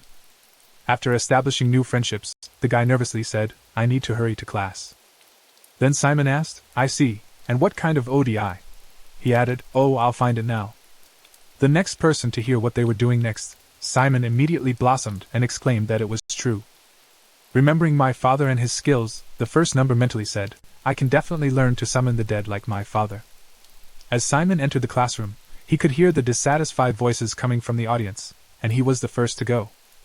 The biggest disappointment in Kyan's history, you have to put him above Chatel, Lorraine, and Cerna, which is complete nonsense. Trying to console his friend about the talk in the classroom, Dick said, Don't pay attention to them. They're just posers, to which Simon replied happily. I was in anticipation, turning his head to the first number. The guy saw him happily saying, I can't wait for the lesson on the theory of recruitment, to which he said, Some strange guy. When Simon heard this from his friend, he was surprised to hear me say, Yes, and then he added, I've never been told that before, and I think they will say it more than once. The next moment a man entered the classroom, and when the students looked at him, they were surprised and began to say, Who is this? Isn't this the teacher? He looks like an ordinary man. At the same time, the teacher had already reached his teaching table and leaned on it with a tired sigh. Immediately after looking up at the students, he said, I am Aaron Day, your first conscription theory teacher. The history of summoning has historically been the basic science of necromancy. Most do not want to admit it, but we necromancers first came out of the milieu of undertakers, grave robbers, and necrophiliacs. If you are not deaf, you have certainly heard something about the draft dead. It is outdated, has a bad reputation, is difficult to understand, or has many flaws. Tilting his head slightly downward, the teacher added, All these premature beliefs are mostly true. Hearing this, the students were surprised to think what this man was saying, as if he were not a professor at all. And then Aaron Day added that you probably liked all the other subjects. Up to this point, they were presented attractively, and many of you were thinking about what specialty to go into. However, I am against such techniques, and I'm in favor of every teacher talking about the advantages and disadvantages of their subject right away, so as not to mislead you. So here's the first drawback of the call. Upon hearing this, the class was surprised to think that he started right away with the drawback. Continuing his lesson, Aaron said that no matter how much you imagine the amount of money you will have to spend, it will actually be much more expensive. You will have to spend more on practicing summoning magic than on all other subjects combined. Educational items are a must-have. We cannot afford to kill people or animals due to the inability to purchase substitutes these days. Skeleton kits and processed cadavers are available, and each is only good for one time. This business is costly, and you will have neither reward nor pleasure from this magic. So those who go into the specialty can forget about wealth. The second disadvantage is that they will fight instead of you, and of course, the outcome of the battle depends on their strength. When your hidden creatures fail you, you take 80% mana damage. This is also related to the first disadvantage. For example, nowadays there are relatively long-lasting models of the dead available. Imagine what would happen if you raised such an undead and killed it. Then you're not only out of commission, but you've also spent a lot of money, and the battle continues, and you can only helplessly watch your teammates cope with the task. And finally, the third drawback is the most important one here. The priests are much stronger than you in any case. But I will even say this, in today's realities, necromancers cannot compete at all. The only opportunity for a necromancer summoner to prove himself is at war, at the front. The summoner has no shortage of targets for conscription. On the battlefield, there are always many dead. However, after the conclusion of the non-aggression pact, the hostilities took on the character of local conflict for small-scale military skirmishes. Spiritualists are perfect as spellcasters, and necromancers are definitely weaker than priests. One sacred priest spell, and your entire undead regiment is defeated. How much time and money do you think you'll need to collect a new one? There are quite a few shortcomings, but the choice is yours. The next moment a hand appeared in the audience, and Jamie Victoria exclaimed, "Professor, I'm Jamie Victoria. Please tell me, what are the advantages of conscripts?" Angered by the student's impatience, Aaron said angrily, "I don't think I have allowed you to ask questions yet," to which the girl nervously said, "Oh, forgive me." The next moment the teacher said the advantages were a huge number of tactical options, and the ability to conduct various operations with the help of summoned creatures. After announcing the advantages and disadvantages of his subject, the teacher added, "It's up to you to decide whether you want to study conscription theory in the second semester, but I want you to keep in mind, if you don't have the guts, don't even think about approaching this discipline.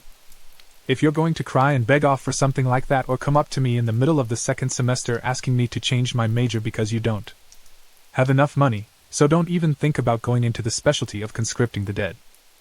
I don't need your nudity here, and with those who will think about going into my specialty only because of the lack of competition, I have a short conversation." Hearing this, one of the assistants who arrived was displeased and said he was calling him out.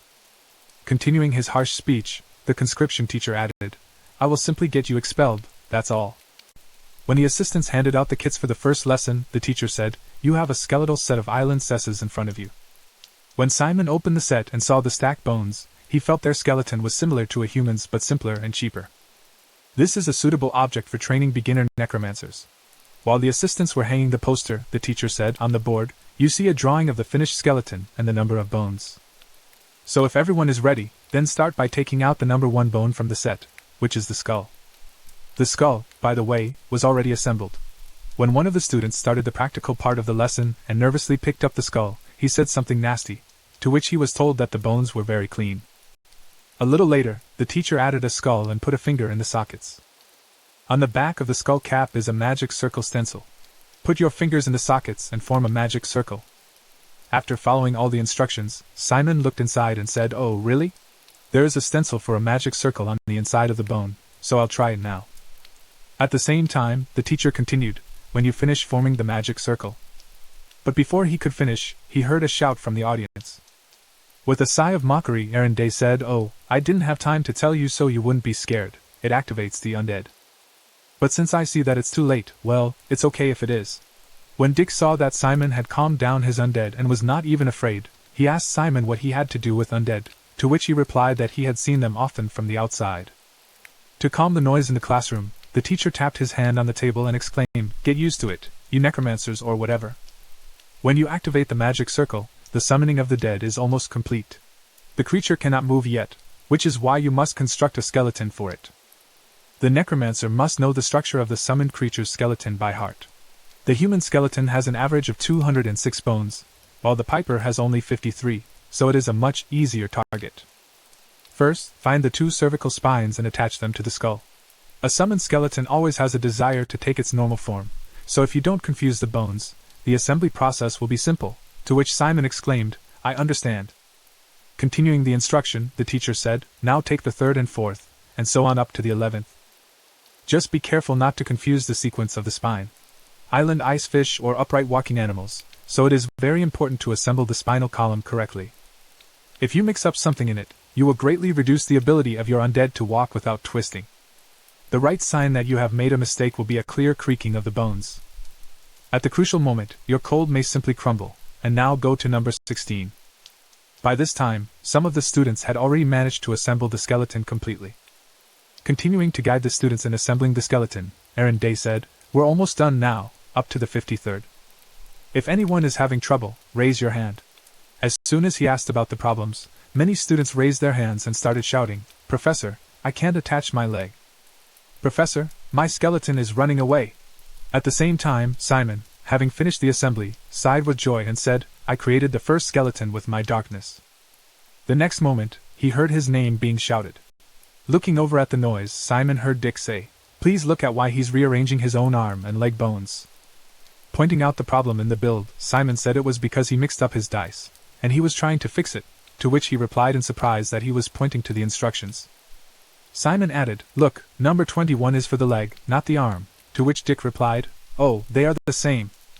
How can you tell? At the end of the time for practice, the teacher said, For today, the practice of assembling skeletons is complete, and we will devote the rest of the lesson to demonstrations. Simon Fenna, please come to the podium, and I would like to invite Hector Moore to the podium as well. When both boys came out in front of the class, the teacher said, We have 10 minutes left. During this time, you have to collect the skeletons and use it to take this necklace, and the one who can get it before the bell rings will win. It is forbidden to reach for the necklace and use black magic yourself. Everything else is within the limits of what is acceptable. So everyone got ready to go and started the race. Picking up the skull and activating the dead man, Simon thought, I can do it this time. I can definitely win this lesson. First, I will completely assemble his spinal column, number 27, and then, looking back at the board where the skeleton diagram was already being assembled, Simon heard, Oh, I forgot to say, it is forbidden to use the hint from the build poster in this match.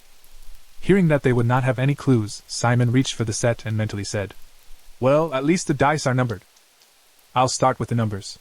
Then, noticing that there was no numbering, Simon confusedly told the teacher that the bones had no numbers on them. Hearing this, the teacher said, The sets you are working with were educational, and my assistants took it upon themselves to number the bones in the order of assembly, as skeletal sets are sold without numbers. Looking at the student with a disgruntled look, Aaron Day said, I didn't express myself clearly or something. The next moment, Simon remembered what the teacher had told them in class. A necromancer must know the skeletal structure of a summoned creature by heart. Then he thought, Don't give up! You've just got the basic bones. I should be able to recognize them.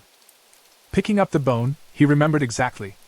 Simon mentally said, Well, I'll start with the cervical vertebrae number 2. Observing the collections of skeletons of his students, Aaron Day mentally said that he was accepted under special conditions if he had never collected a skeleton in his life. After that, turning his gaze to Hector, he mentally added, And this fastener looks like he memorized the drawing in the assembly sequence. He relies on knowledge and memory, and he definitely took preparatory courses from there, but his intuition helps him prevent mistakes in critical situations.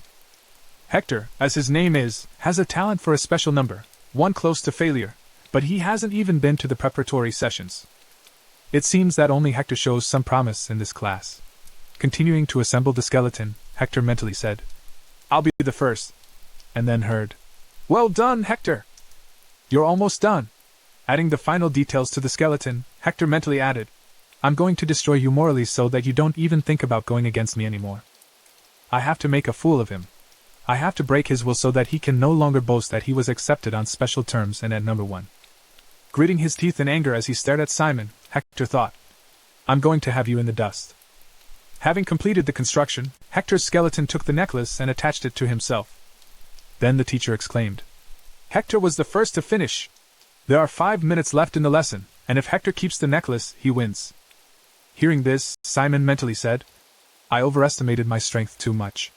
Hector went to preparatory courses, and I only assembled the skeleton by numbers once, so I have very low chances of winning. It's better not to even try to remember what I did in class. With a squeak, having disassembled his skeleton to the basic details, Simon confidently said in his head, This is exactly how I should follow the instructions. I'd rather build a skeleton since I'm better at it than nothing. Looking at what the first number was doing, one of the students exclaimed in surprise that he had already made many mistakes, to which he was told that maybe he had decided to give up. Continuing to mock Simon, someone in the audience shouted that he had neither courage nor talent. Why was he chosen as number 1 at all? I don't understand, and I'm a fool to listen to Dick's ridicule, Simon said nervously, at the same time while assembling the skeleton at his own discretion.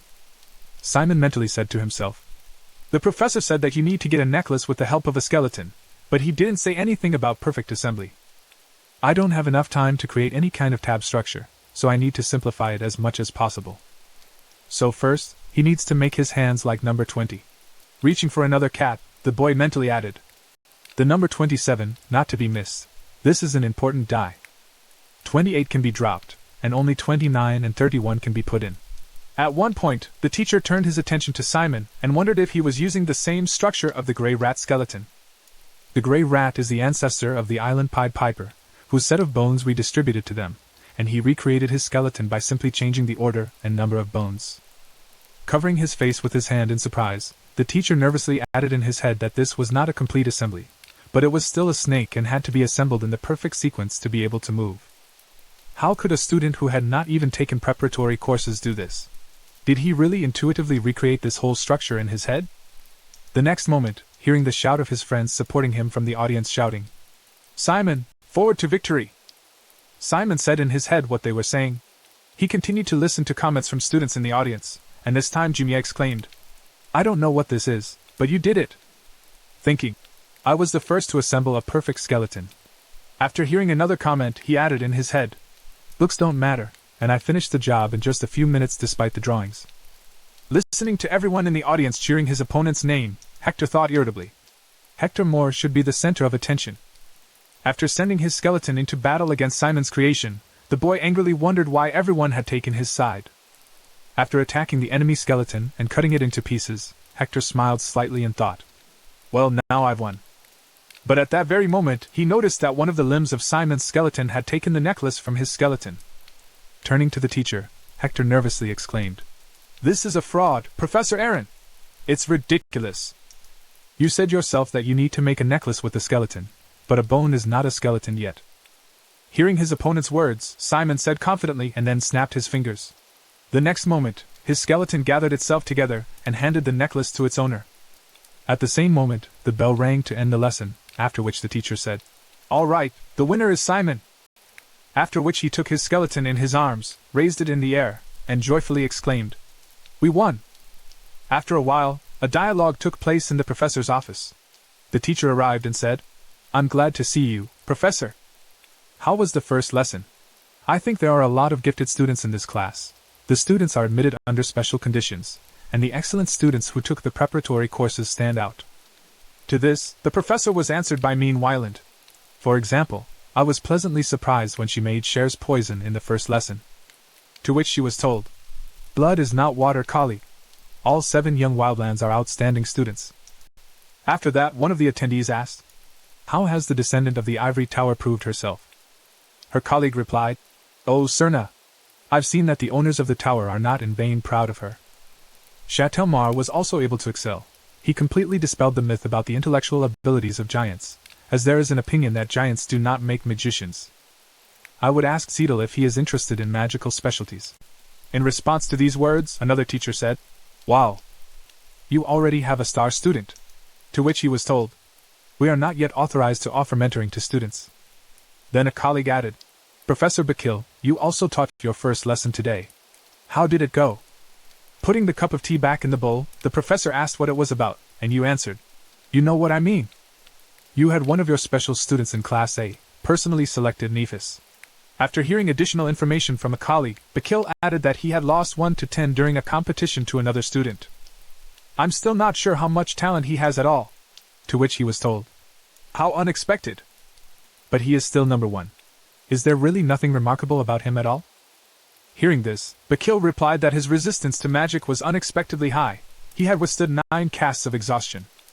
To which he was surprised to hear, 9 casts of resistance to magic? Which is no doubt important for a necromancer, but for number 1, it is not very good. After the discussion of his subject, Bakil said, "Oh, by the way, Aaron, you also taught a class today, am I right?" Pouring tea in a mug and approaching, Bandage answered, "Yes, and what was the answer to that?" "We are interested in the special student number 1. Continuing the questioning, Bakil added, "I'm very interested to hear how he has proven himself." In response to a colleague's question, Aaron answered, "Slow, mediocre boy. The only thing that impressed me about him was that he constructed the draft object quite creatively, albeit with mistakes." Hearing these words, another colleague disappointedly replied, "That this year's special number 1 is not talented at all." To which he was told, "That cannot be because he was chosen by Nephis." The next moment, after listening to the opinions of all, Bakil said to himself, Is it just me, or is Aaron just blowing smoke up my ass? He has a rather nasty temper, and for him to speak so ambiguously about a student can only mean that he is interested in the student. Shifting his gaze to the man at the window, he mentally added, a slow, mediocre, creatively but with mistakes constructed object of the call, which by Aaron's standards was just praise. It's definitely not that simple because Nephis personally chose this guy, and our Aaron is definitely interested in his talents. I'm sure of it. After Bakil finished thinking, he said, By the way, Aaron, do you remember how last year you said something? To which he responded with a grudging reply. Last year? Then Bakil said with a fake smile, that you were no longer going to personally mentor students. Hearing what his colleague had mentioned, Aaron replied uncertainly, Professor Aaron. And before he could finish, Nephis burst in and shouted, Greetings. Seeing that they had been visited by the main figure, Bakil took out an ice cream from his spatial hiding place and said, Welcome, ladies.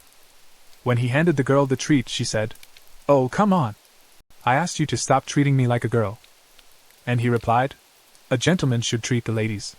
Accepting the gift, Nephis happily said, If the professor is giving it to me, then I will accept it. Then one of her colleagues nervously said, Do you have a refrigerator in your space pocket? To which Bakil replied, Yes. The next moment, one of the teachers pulled out a chair for Nephis and said, Please sit down, ma'am. To which she replied, Thank you. Comfortably seated in her seat, the girl joyfully exclaimed, Well, tell us how you like the new students. Hearing the question from the management, all the teachers approached her and began to tell her happily, Oh, I'm sure that the AYS of the Ivory Tower cannot but be brilliant. Châtel has great abilities, and Men also studies with excellent grades. To which Nephis replied, savoring her ice cream, Good, great. The next moment, the teachers continued, This year, so many young gifts. To Miss Nephis, wishing the deadline for taking students under their wings had already passed. After listening to all her subordinates, the girl happily said, Well, that's just great. If you have any problems, don't hesitate to speak up. And now you're free to go home and have a good rest. After everyone was able to go about their business, Aaron approached the management and said, Nephis, can I speak to you in private? Hearing Aaron's request, the girl happily exclaimed that of course she would go. Going to her office with Aaron, the girl asked what they wanted to discuss, and he replied, I'll tell you everything when we're alone. When he saw colleagues leave the office, Bakil thought that he was as straightforward as ever, but don't think that Nephis will answer your question directly, if at all. At the same time, somewhere in the dormitory, seeing that there were no good options for them, Dick said in frustration, Oh, what to do? There is only one free place in all 4 bedrooms. Hearing this, Simon said, Looks like we're late. There are a lot of people looking for a place in our class. To which Dick replied, The draft theory lesson lasted 3 hours ago, so apparently the rest of the class has already found rooms in the dorm. Hearing the student dialogue, the administrator said, I'm sorry, there are no rooms with 2 free seats on the 2nd floor. To which they replied, Don't worry, it's not your fault. After that, looking at the check-in logs, Simon added, The same thing on the 3rd and 4th floors. To which the administrator added, Yes, it's the same story on all floors. And then Dick added, Maybe we should go around the rooms and ask who would like to switch places? When Simon heard his friend's idea, he said, Hey, that's a good idea. I wouldn't mind going to see what's on the other floors. Hearing the guy's idea, the administrator said, I'll go with you guys, maybe I can help. While they were talking, one of the students bumped into the girl and knocked her down with the wheelchair, saying, You're a dumbass. I told you to get out of the way. To which she nervously replied, I'm sorry. Picking up the fallen suitcase from the ground, one of the 3 boys said, Why are you standing in the middle of the road, maid? Now the suitcase is crumpled on the corner because of you. What are you going to do now? And she nervously exclaimed, I'm sorry. Hearing the girl's apology, one of the nobles said, I'm sorry, don't just stand there, carry the suitcases yourself. To which she replied, Well, standing up for the girl who was being bullied, Simon said sternly, You didn't see us talking to her. Then, looking out from behind Simon, Dick added, pointing a finger at them, We're actually the first in line here, and you almost ran over her with your cart on purpose. Hearing Dick's improper tone, the nobleman said, I see you've lost your way, you commoners, or have you forgotten your place? And the nobleman's friend nervously said, Hey, stop. They are the special number 1, the one who took the oath at the induction ceremony. Recognizing Simon, after the words of his friend, the nobleman quickly fled the scene and exclaimed to her, We will see you again, of course. To which the other grabbed his suitcase and added, Let's get out of here. After receiving protection from Simon in a problematic situation, the watchman happily said, "Thank you for your help." To which he replied, "No thanks, it's my duty." After the conflict was over and the words of gratitude were expressed, the girl happily said, "Well, let's go." Looking through the check-in and availability log, the girl added, "Well, actually, there's one room on the 4th floor with 2 free beds, room 409. Spacious, with a good view from the window, close to the stairs. Now let's see who lives there." And when she saw that there were vacant seats, she immediately became nervous, clutching the magazine to her. The girl said, "Actually, rooms 412 and 413 also have some space, so let's check them first." To which Simon replied, "And 409. Hearing the question from the boy, the girl nervously replied that there were already students there. To which Simon replied that they would ask if they could move in with them. To which the girl nervously added that one of them was one of them. Trying to dissuade the boys from their plan, the girl said, "His name was Kajin Edwell, and he was here for the 2nd year." When Simon heard this, he was surprised to hear that this was a freshman dorm. Then the girl added, "Well, he stayed for the 2nd year. He had some problems with his studies, so he stayed in the 1st year for another year. I'm just an administrator of this dormitory, and I don't know the details, but I heard that many people moved into his room and soon asked to be moved to another place, and the students were bruised. In general, Kajin caused a lot of problems, and usually, they kick people like that out of Kaizen, so it's strange that they made an exception for him." When Dick heard this, he said to Simon, "Maybe we should look for another room." In response to his friend's request, Simon said, "No, let's at least go in to say hello." To which he replied, "Hey, wait." Arriving at the right room, Dick saw Simon grabbing the handle and asked in surprise if he really wanted to enter. Opening the door and entering room 409, Simon said, "Hi, sorry we woke you up. We just wanted to settle in this room." And then they heard a creaking sound, and a bandaged hand appeared on the partition of one of the beds, continuing to get acquainted with the resident of the room. Simon added, "You don't mind, do you?" To which he looked at them and said that they were new. Rising from the bed to a sitting position, Jun said, "Oh yes, today was the ceremony." How quickly time flies. You don't have to be as nice to me as you are. I'm a freshman, so don't worry. Hearing his new roommate's words, Simon replied well to Mr. Edwell, who put his hand on his head and said, "Stop calling me Jun." Immediately after looking at his new neighbors, Kajin said, "I don't know how long you will stay at the academy, but there is something you need to know first. Don't stick your nose in my business, and second, don't make any noise until I go to bed. And when I fall asleep, you can sing or dance or stand on your ears." When Simon heard the rules, he was surprised to hear that they could stay there.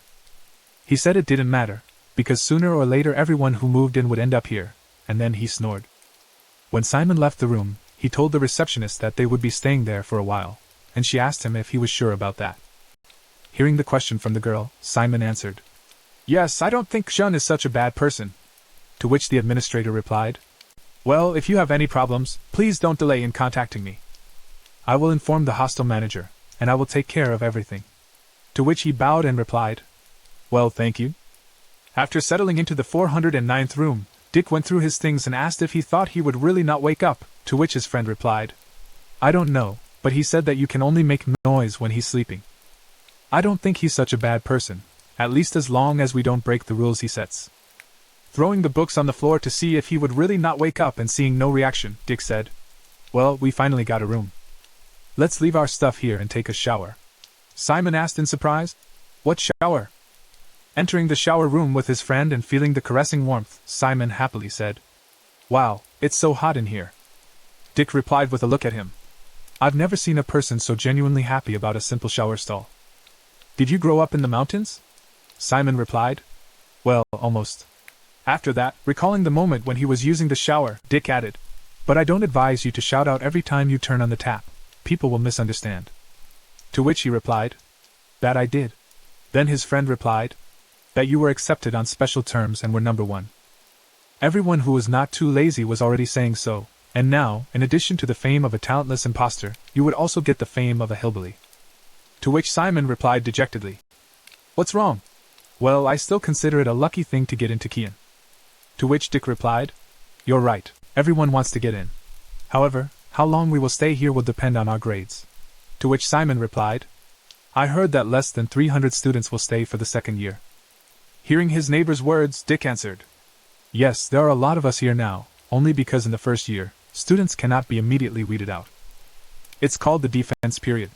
But just wait, half of those who entered will soon be gone. And then Simon asked, "You mean the defense period?" When he heard his friend's question, Dick confidently answered that during this period, it was impossible to give students grades and openly express their approval. Teachers have no right to have a private conversation with students, and no right to expel students from the academy. It seems that the prohibition of harming students is also prohibited. And there are so many prohibitions during this period of protection that you can't remember them all. After which Simon thought, so everything I experienced today is just a flower. The next moment, sitting down on his bed, Dick continued, at the end of the defense period, teachers will kick everyone out right and left for failing to perform, for breaking the rules, for neglecting homework, for anything. However, if you just hold out until at least the end of the first semester, you will be in demand everywhere, and will easily find a job. If you can withstand the competition and graduate from the academy, then you will become the ruler of the fates of others, and the fates of entire countries will depend on you. Leaning back on the bed, he added, in my opinion, a graduate of this academy can become anything but a member of the royal family. But if some small kingdom gives you a princess, then it is possible. And then Simon asked him if he would like to have a title. Thinking about his friend's question, the guy answered, no, it is not profitable to be a nobleman, but it is not a goal for me. To which Simon added, but then what? Dick gestured with a money sign and said the following, to which the man replied, everything is clear. A little later Dick added, I'm going to plunge into my studies. To which Simon replied, I hear you. After that, he began to activate his spatial pocket ring. At the same time, Dick said, in case you need money. And before he could finish, a suitcase popped up from the floor right in front of him. Looking at the hole in the floor, the boy nervously exclaimed, wow, what is that? How did you do that? To which Simon replied, that is a spatial pocket. I got a skeletal set of island ice pick. Didn't go to preparatory classes, so I bought some for practice in my free time. Hearing this, Dick said tiredly, you just got out of class, and you want to study again? To which his neighbor replied, I just don't want to forget what I did today. Seeing that he had already taken out the first part of the set, Dick asked him if he wanted to build the skeleton correctly this time, to which he replied, no, I'll trust my intuition. When Simon had finished assembling the grey rat and put it on the ground, he said, well, that's it. And Dick replied, you made one just like it in class? Absorbed in his creation, Simon replied, yes, but then I didn't do very well. It took me longer to assemble, and my left paw is kind of lame.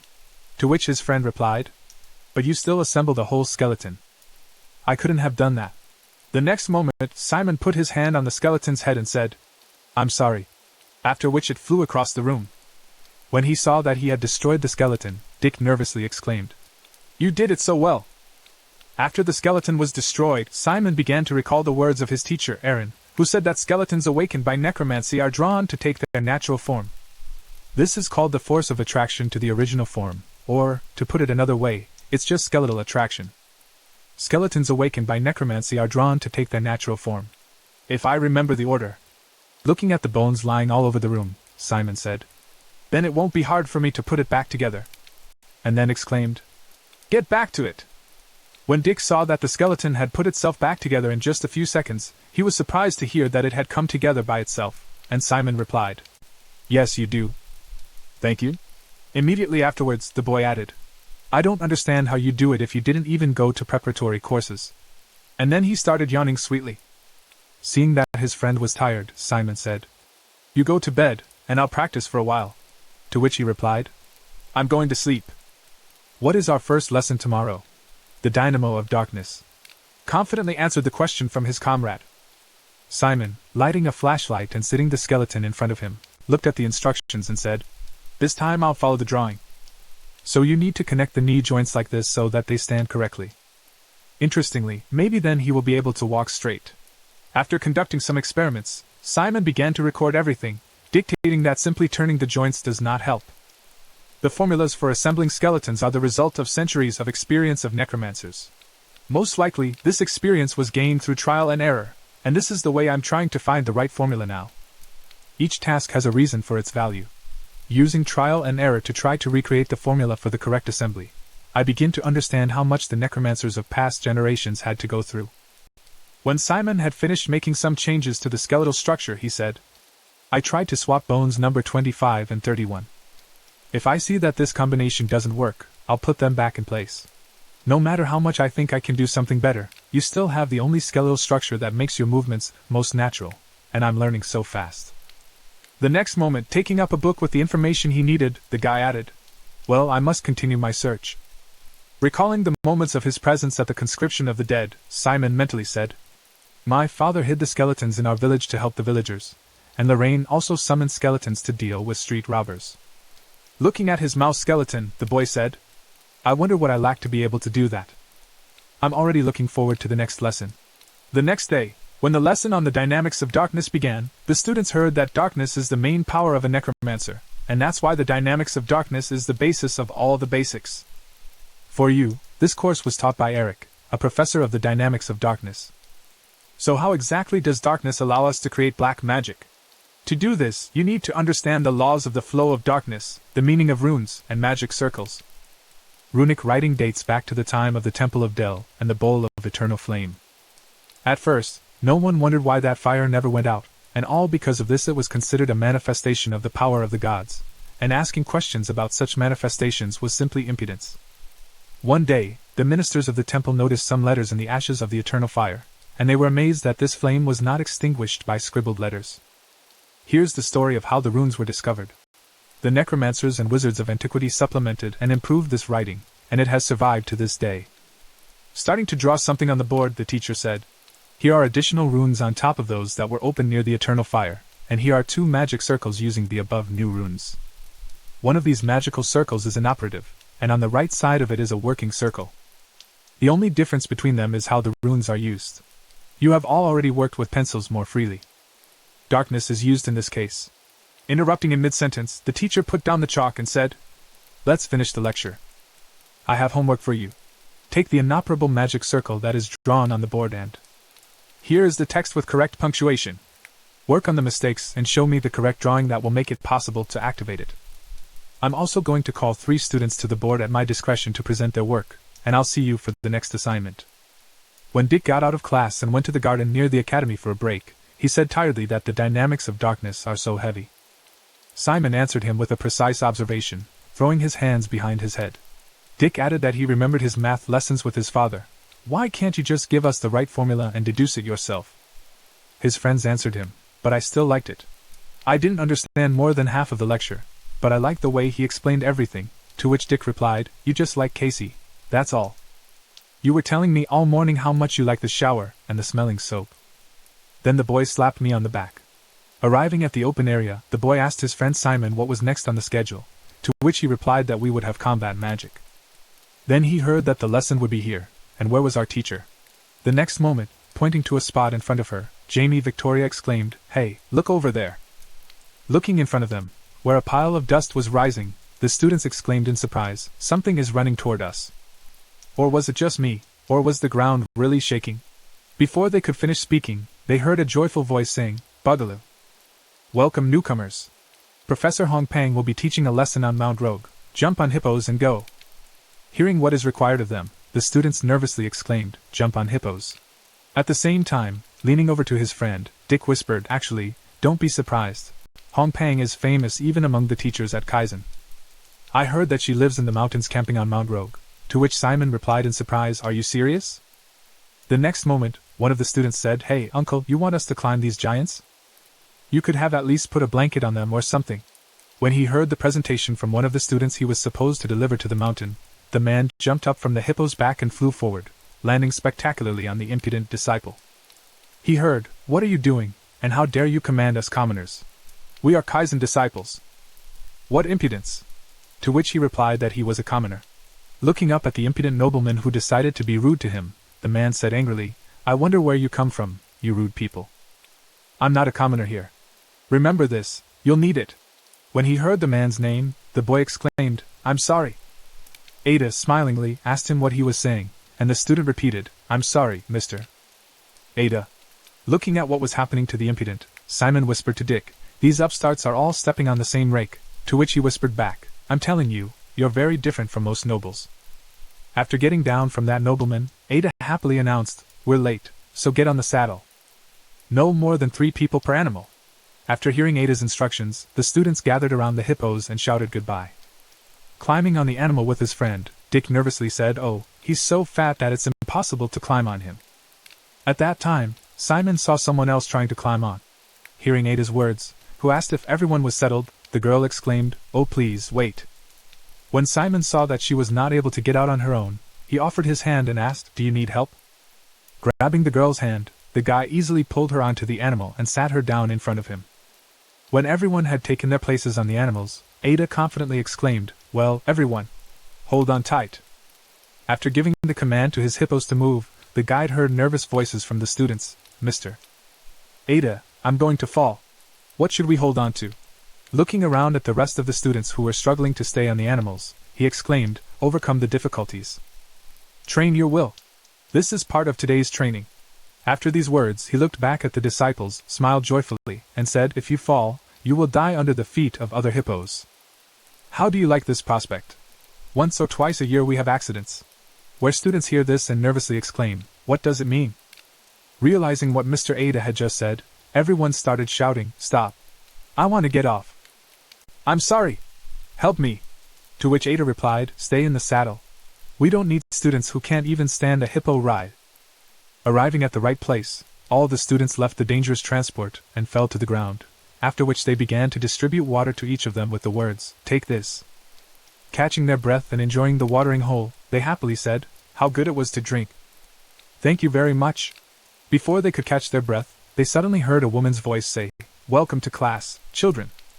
When she came out to meet her students, the teacher added, "My name is Hong Ping Tanoka Marlin," pounding her chest.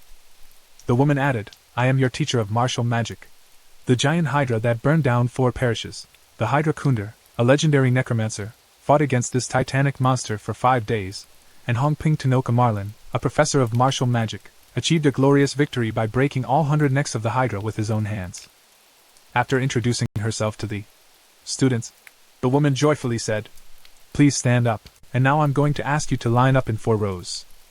The students were surprised to hear this order, seeing that they did not understand what she wanted them to do.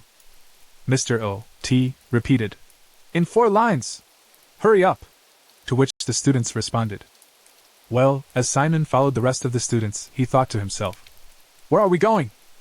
Seeing that their teacher was running somewhere, the students immediately followed her and heard the words. Remember, people, a healthy body and a healthy mind are the basis of martial magic and good physical form. Looking at the teacher's footsteps, Simon thought, "It's amazing how she can run so fast. She seems to be an ordinary person, but she is on a completely different level." Continuing the cross-country course, Hongpong said, "Today we will learn how to increase our physical strength with the help of darkness, and learn the simplest battle tactics. Necromancers who focus on combat magic are called combat necromancers. If you become at least a little bit like them, then the darkness will stand out from your body without any heaviness, like a silk ribbon, and you can make clothes out of this ribbon of darkness. It is called the vesture of darkness. Only combat necromancers have this feature." As they were careful because there were trees ahead, barely catching up with Simon in the woods, Dick exclaimed, "I envy the guys who have a talent for martial arts." To which Simon replied, "Who has such a talent?" The next moment, he looked up and saw his classmates moving around in the trees and added that they really seemed to be having fun. The next moment, Dick exclaimed tiredly to Simon, "Simon, are you there?" To which he confidently exclaimed, "I'm fine." And then added tiredly, "How can that be fine?" Hearing a surprised voice from his exhausted friend, Simon replied, "I just grew up at the foot of the mountain, and it feels good to run like home." As soon as Dick found out the reason for his friend's endurance, he said, "You're a beast. I envy you." After a while, the students and the teacher arrived at the cliff, and Hongpong said, "Now we need to jump over this cliff to the other side." When the students saw how far it was to the other side of the bank, they asked in confusion, "Okay, but how are we supposed to jump over here?" When the teacher heard the question from her students, she happily said, "There is a trick. You usually highlight darkness through your hands, but now try to highlight it through your feet." Putting her advice into practice, the teacher said, "Watch me," demonstrating the possibilities of releasing darkness through the feet. The professor said to everyone, "You only need to make 1 jump. At the moment of the jump, release the darkness through your feet as if spraying it through the air. You will feel as if the darkness is pushing you up." Having crossed over to the other side, the woman stretched her arm above her and exclaimed, "Come on, let's go to me." When the students heard that it was time for them to try to get to the other side, they all rushed forward and exclaimed, "Let's try!" Taking the advice, many students overcame the obstacle and found themselves on the other side of the river near the teacher. After helping some students who were hanging over the cliff, Hongpong said, "If you start the flow of darkness too late, you can fall, as you did now. Next time, start earlier." To which the student replied, "Well, thank you, Professor." Preparing to jump to the other side, Simon repeated over and over again, "To push off the darkness, to push off the darkness." To which Dick said, "Hey, I think you're getting carried away." To which he replied, "This is a serious matter." Hearing this, Dick ran to the cliff and exclaimed, "If you think too much, you'll never get anywhere. I'll go first." He noticed that Hector, who jumped higher than him, was jumping with him, but Dick couldn't land on his feet, and after landing near Hector, he heard a wonderful, "Hector, you have the highest jump." Rubbing himself down after an unsuccessful landing, the guy said unhappily, "I don't like the shot at all." Immediately afterwards he raised his hand in the air and exclaimed, "Well, Simon, even I did it. Come on, let's go." After repeating what he had to do, Simon jumped across the gorge with a lot of momentum. Seeing the height of his jump, Dick exclaimed, "That's great, Simon." After he landed right in front of his friend, Dick happily added, "Well done." That was the highest jump. When the teacher saw that everyone had already completed the task, she said, "It seems that everyone has crossed the river. Let's wait for those who fell into the water. When they get out, we'll move on to the next lesson." To which Simon happily exclaimed, "Good, Professor." When the whole group finally got together again, they went to a new location. While moving around, Dick asked, "By the way, Simon, do you want to take a look while we're walking?" To which he replied that he did. Opening his notebook, the guy said, "This is a list of students who can be invited to our homework group. The group homework will start in a week, and we need to start recruiting already." I made a list with names of talents and a short description. Looking through everything that was written on the pages, Simon was surprised to hear, "How you managed to collect so much information?" To which he replied that it was a secret of the company. Here we have the most important people. While he prioritized who should be approached first, Simon thought, "I was barely learning the lecture material, and Dick had found information about so many students. So that's why he turned to me and not to Hector. He had already gathered information about him and didn't like it. Still, to form a gang, you need to at least get along with each other." At the end of the reflection, Simon asked, "So what can you say about your search?" And he replied that most of us in the class were pretty good at it. This girl who rode with us on the hippo will most likely not survive the competition, and will be kicked out as soon as the protection period is over. Out of the entire class, only 2 failed to jump the cliff, and she was one of them. She would most likely get it, to which Simon replied clearly. The next moment, the teacher exclaimed, "Well, boys and girls, we've had a little rest. Let's run again." Hearing that they had to run again, the students exclaimed, "We thought we could still rest."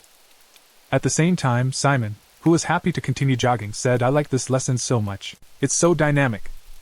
Dick replied that he liked all the lessons. Suddenly, the students heard a noise and an earthquake. Looking back, they saw hippos running after them, and one of the students shouted out, "Professor, there's a herd running at us." When the students looked in the direction of the professor and found no one there, they shouted in confusion that the professor needed to call for help. Finding no one to help them at all, the disciples exclaimed that Atu was nowhere to be found. At the same time, Simon, who was closest to the hippos, thought to push away from the darkness as he was in the air. After dodging the hippos, Simon thought Dick said that there shouldn't be any dangerous situations during the period of student protection. It was someone else's fault. Someone can definitely get hurt if they don't manage to escape. The next moment, Cindy Valles appeared in the air next to Simon and happily said, "Hello, Simon." It's been a long time, but he simply ignored her. When he landed on the ground after inspecting the situation, he thought that he was wrong to think that there was someone to worry about in this class. Immediately afterward, Simon looked up at his friend and asked how he was doing, to which he replied that he was fine as he sat down and bowed his head.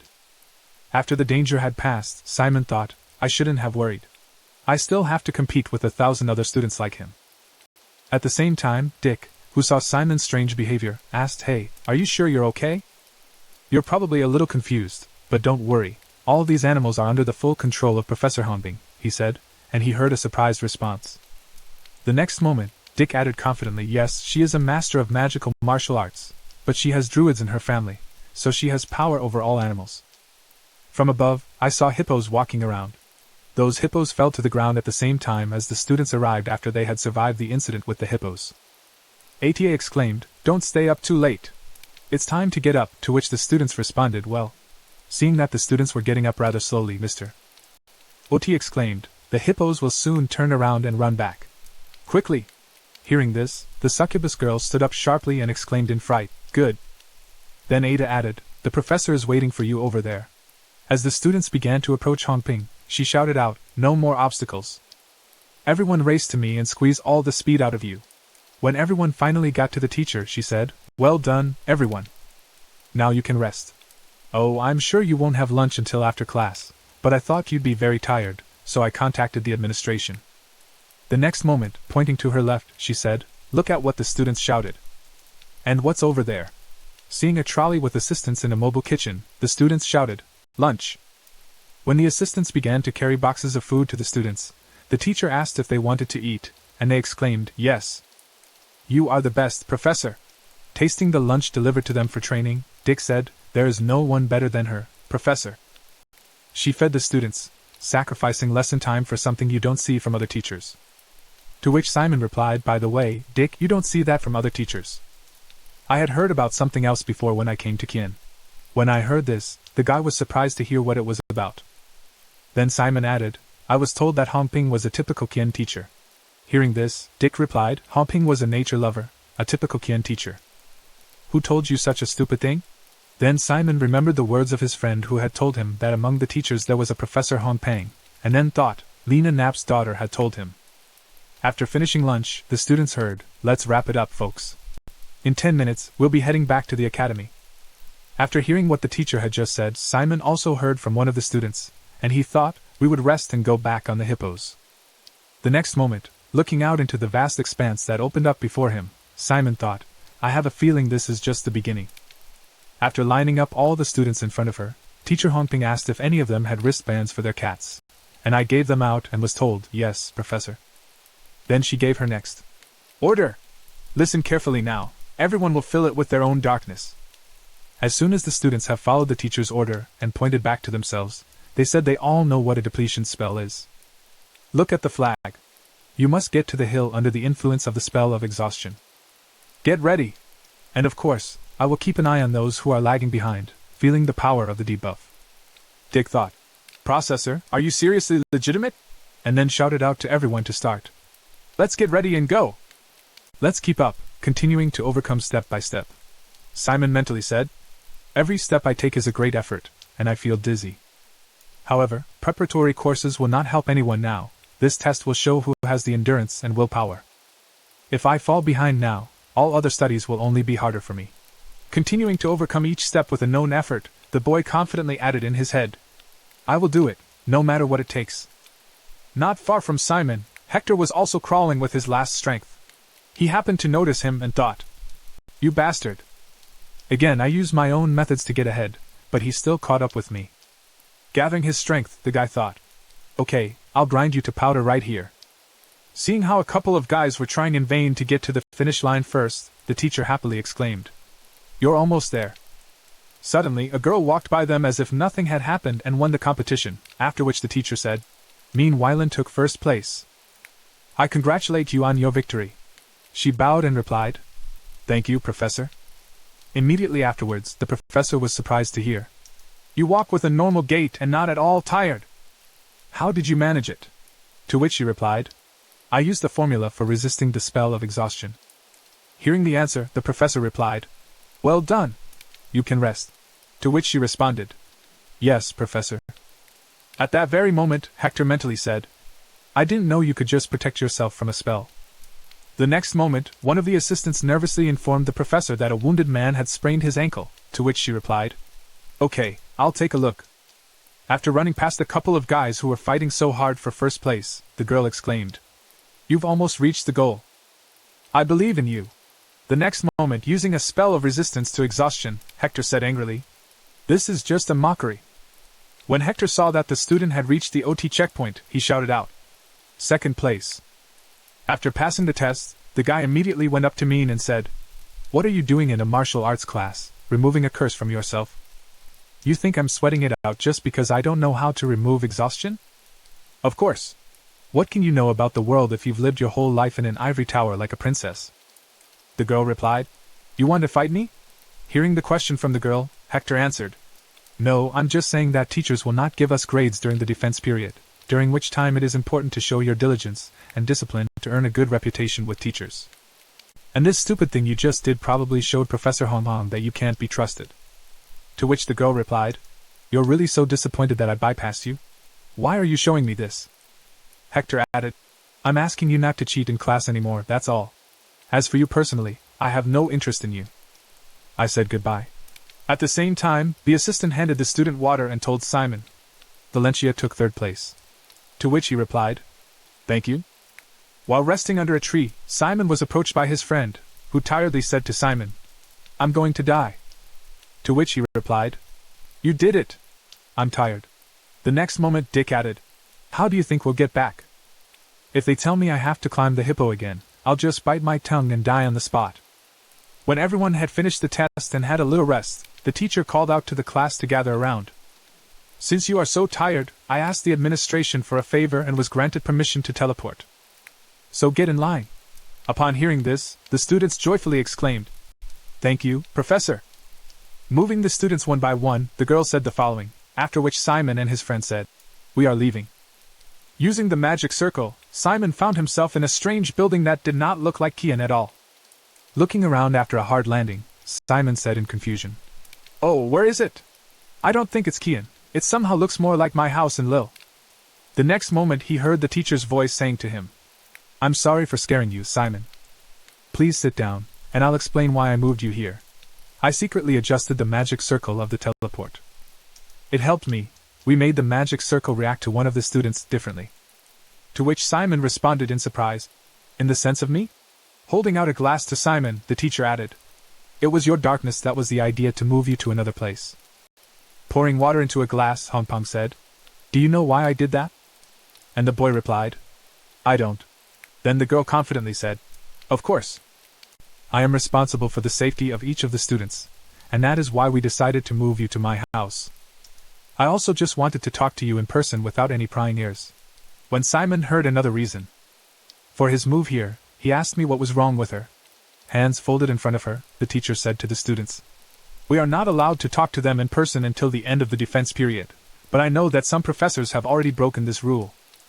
I decided to move you here to ask you what you think about going to the martial arts program. If you wish, I will make you my student.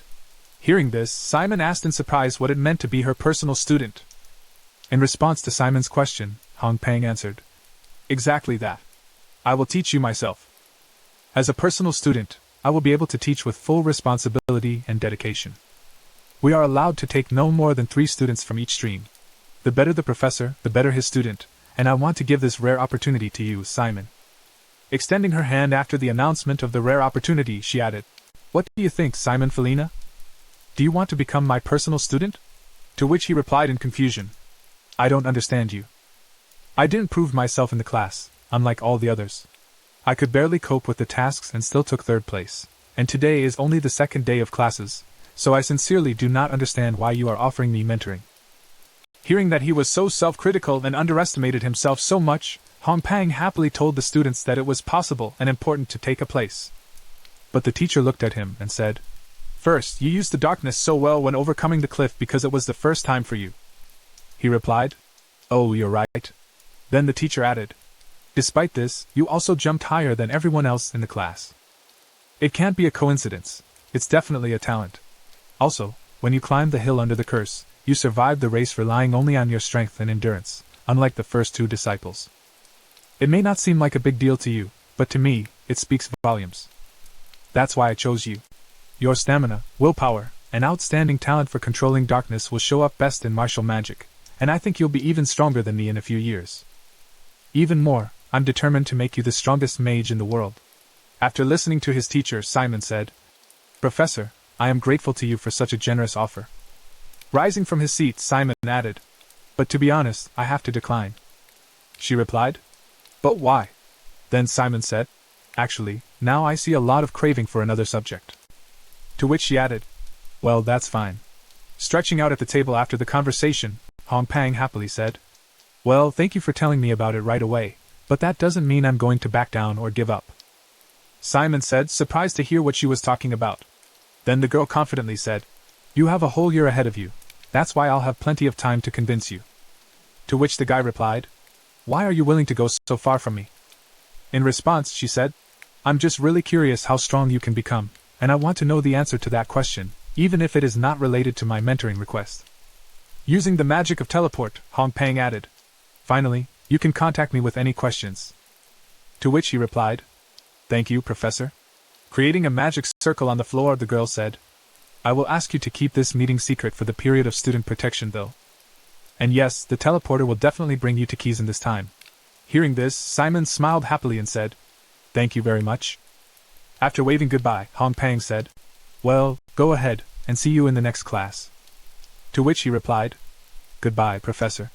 Standing on the magic circle, which immediately activated, the boy added, "See you in class."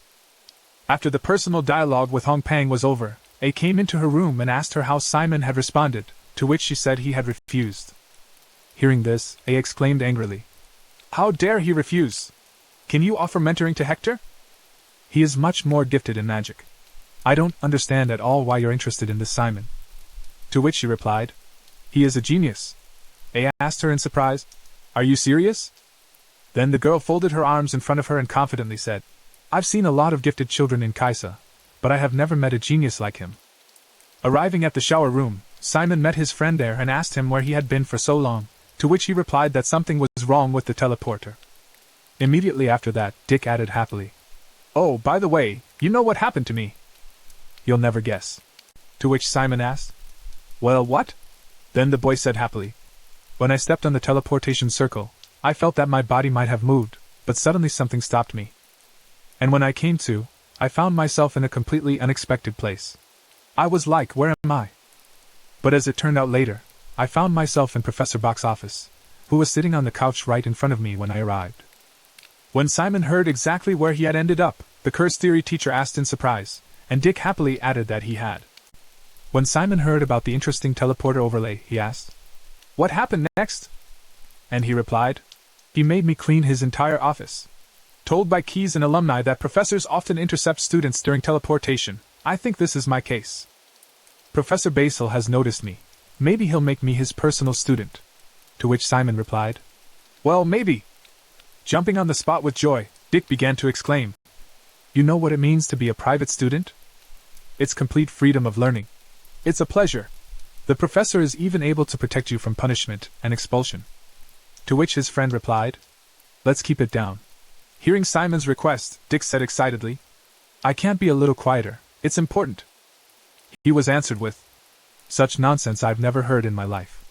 Intervening in the conversation between the two boys, who were making a lot of noise, Hector Moore added that it was ridiculous for Professor Bakel to take a commenter as a student. Looking back to see who had approached them, Dick said unhappily, "Oh, your lordship is unhappy. You are jealous that Professor Bakel noticed me and not you." In each barrel of corkscrews, when Hector heard these words from his fellow student, he said, "Hey, watch how you talk, you half-ass peddler." And Dick replied, "It's because I'm a half-ass peddler that I know your brother very well. I heard that you had a fight with Mean in battle magic. Do you really think it's hard for you here alone? We're all in the same position here, so don't brag about the fact that the Moore family arranged preparatory courses for you." Continuing to irritate Hector, Dick added that it was not Mean but Hector who knew nothing about the real world. Unable to bear this attitude, Hector angrily exclaimed, "You're a nerve!" and then used a curse on Dick. Seeing that his friend suddenly turned pale, Simon nervously exclaimed, "Hey Dick, what's wrong with you?" The next moment, Hector threw the boy against the wall, shouting, "How dare you, a plebeian, treat me like that? You decided to say it now, and you didn't choose the best words." Trying to calm his friend down to prevent problems, Simon grabbed Hector by the shoulder and exclaimed, "Hector, don't do that. It's against the rules. Cursing outside of class is forbidden." Hitting his friend to silence him, Hector noticed that Simon was coming at him, and blocking his blow, he said, "I was wondering when you would intervene." Simon, feeling a surge of anger, used the Flame of Darkness skill as he added, "Well, let's fight for real." Suddenly, a soap flew in Hector's direction, which stopped the fight, and then Kaijin appeared in the shower and said, "Hey, don't fight here. If you disobey my words, I will break the necks of both of you." Is that clear? Looking at the guy who interrupted them, Hector said in surprise, Hey Kaijin, I did not know you were still with us at the academy. To which his friend added, Hector, wait. He's the guy who repeated the second year because he beat up students. You've heard of him. So Hector said, I don't care. Let's go.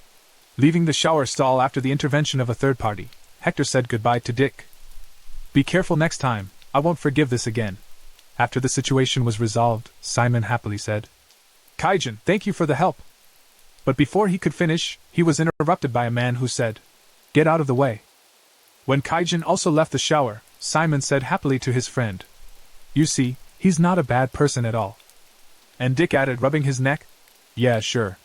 When the next day came, Dick was about to go out for some air and asked Simon what he had planned for the weekend. He confidently replied that he had none, and then he felt bored that he had no plans for the weekend. Then Simon asked, I see you already have a plan. Pointing to his friends, he confidently said, The weekend program is more important to me than the lessons. And then he heard, Why? As Dick was packing his bag for the walk, he said happily, I'm going to Rochester.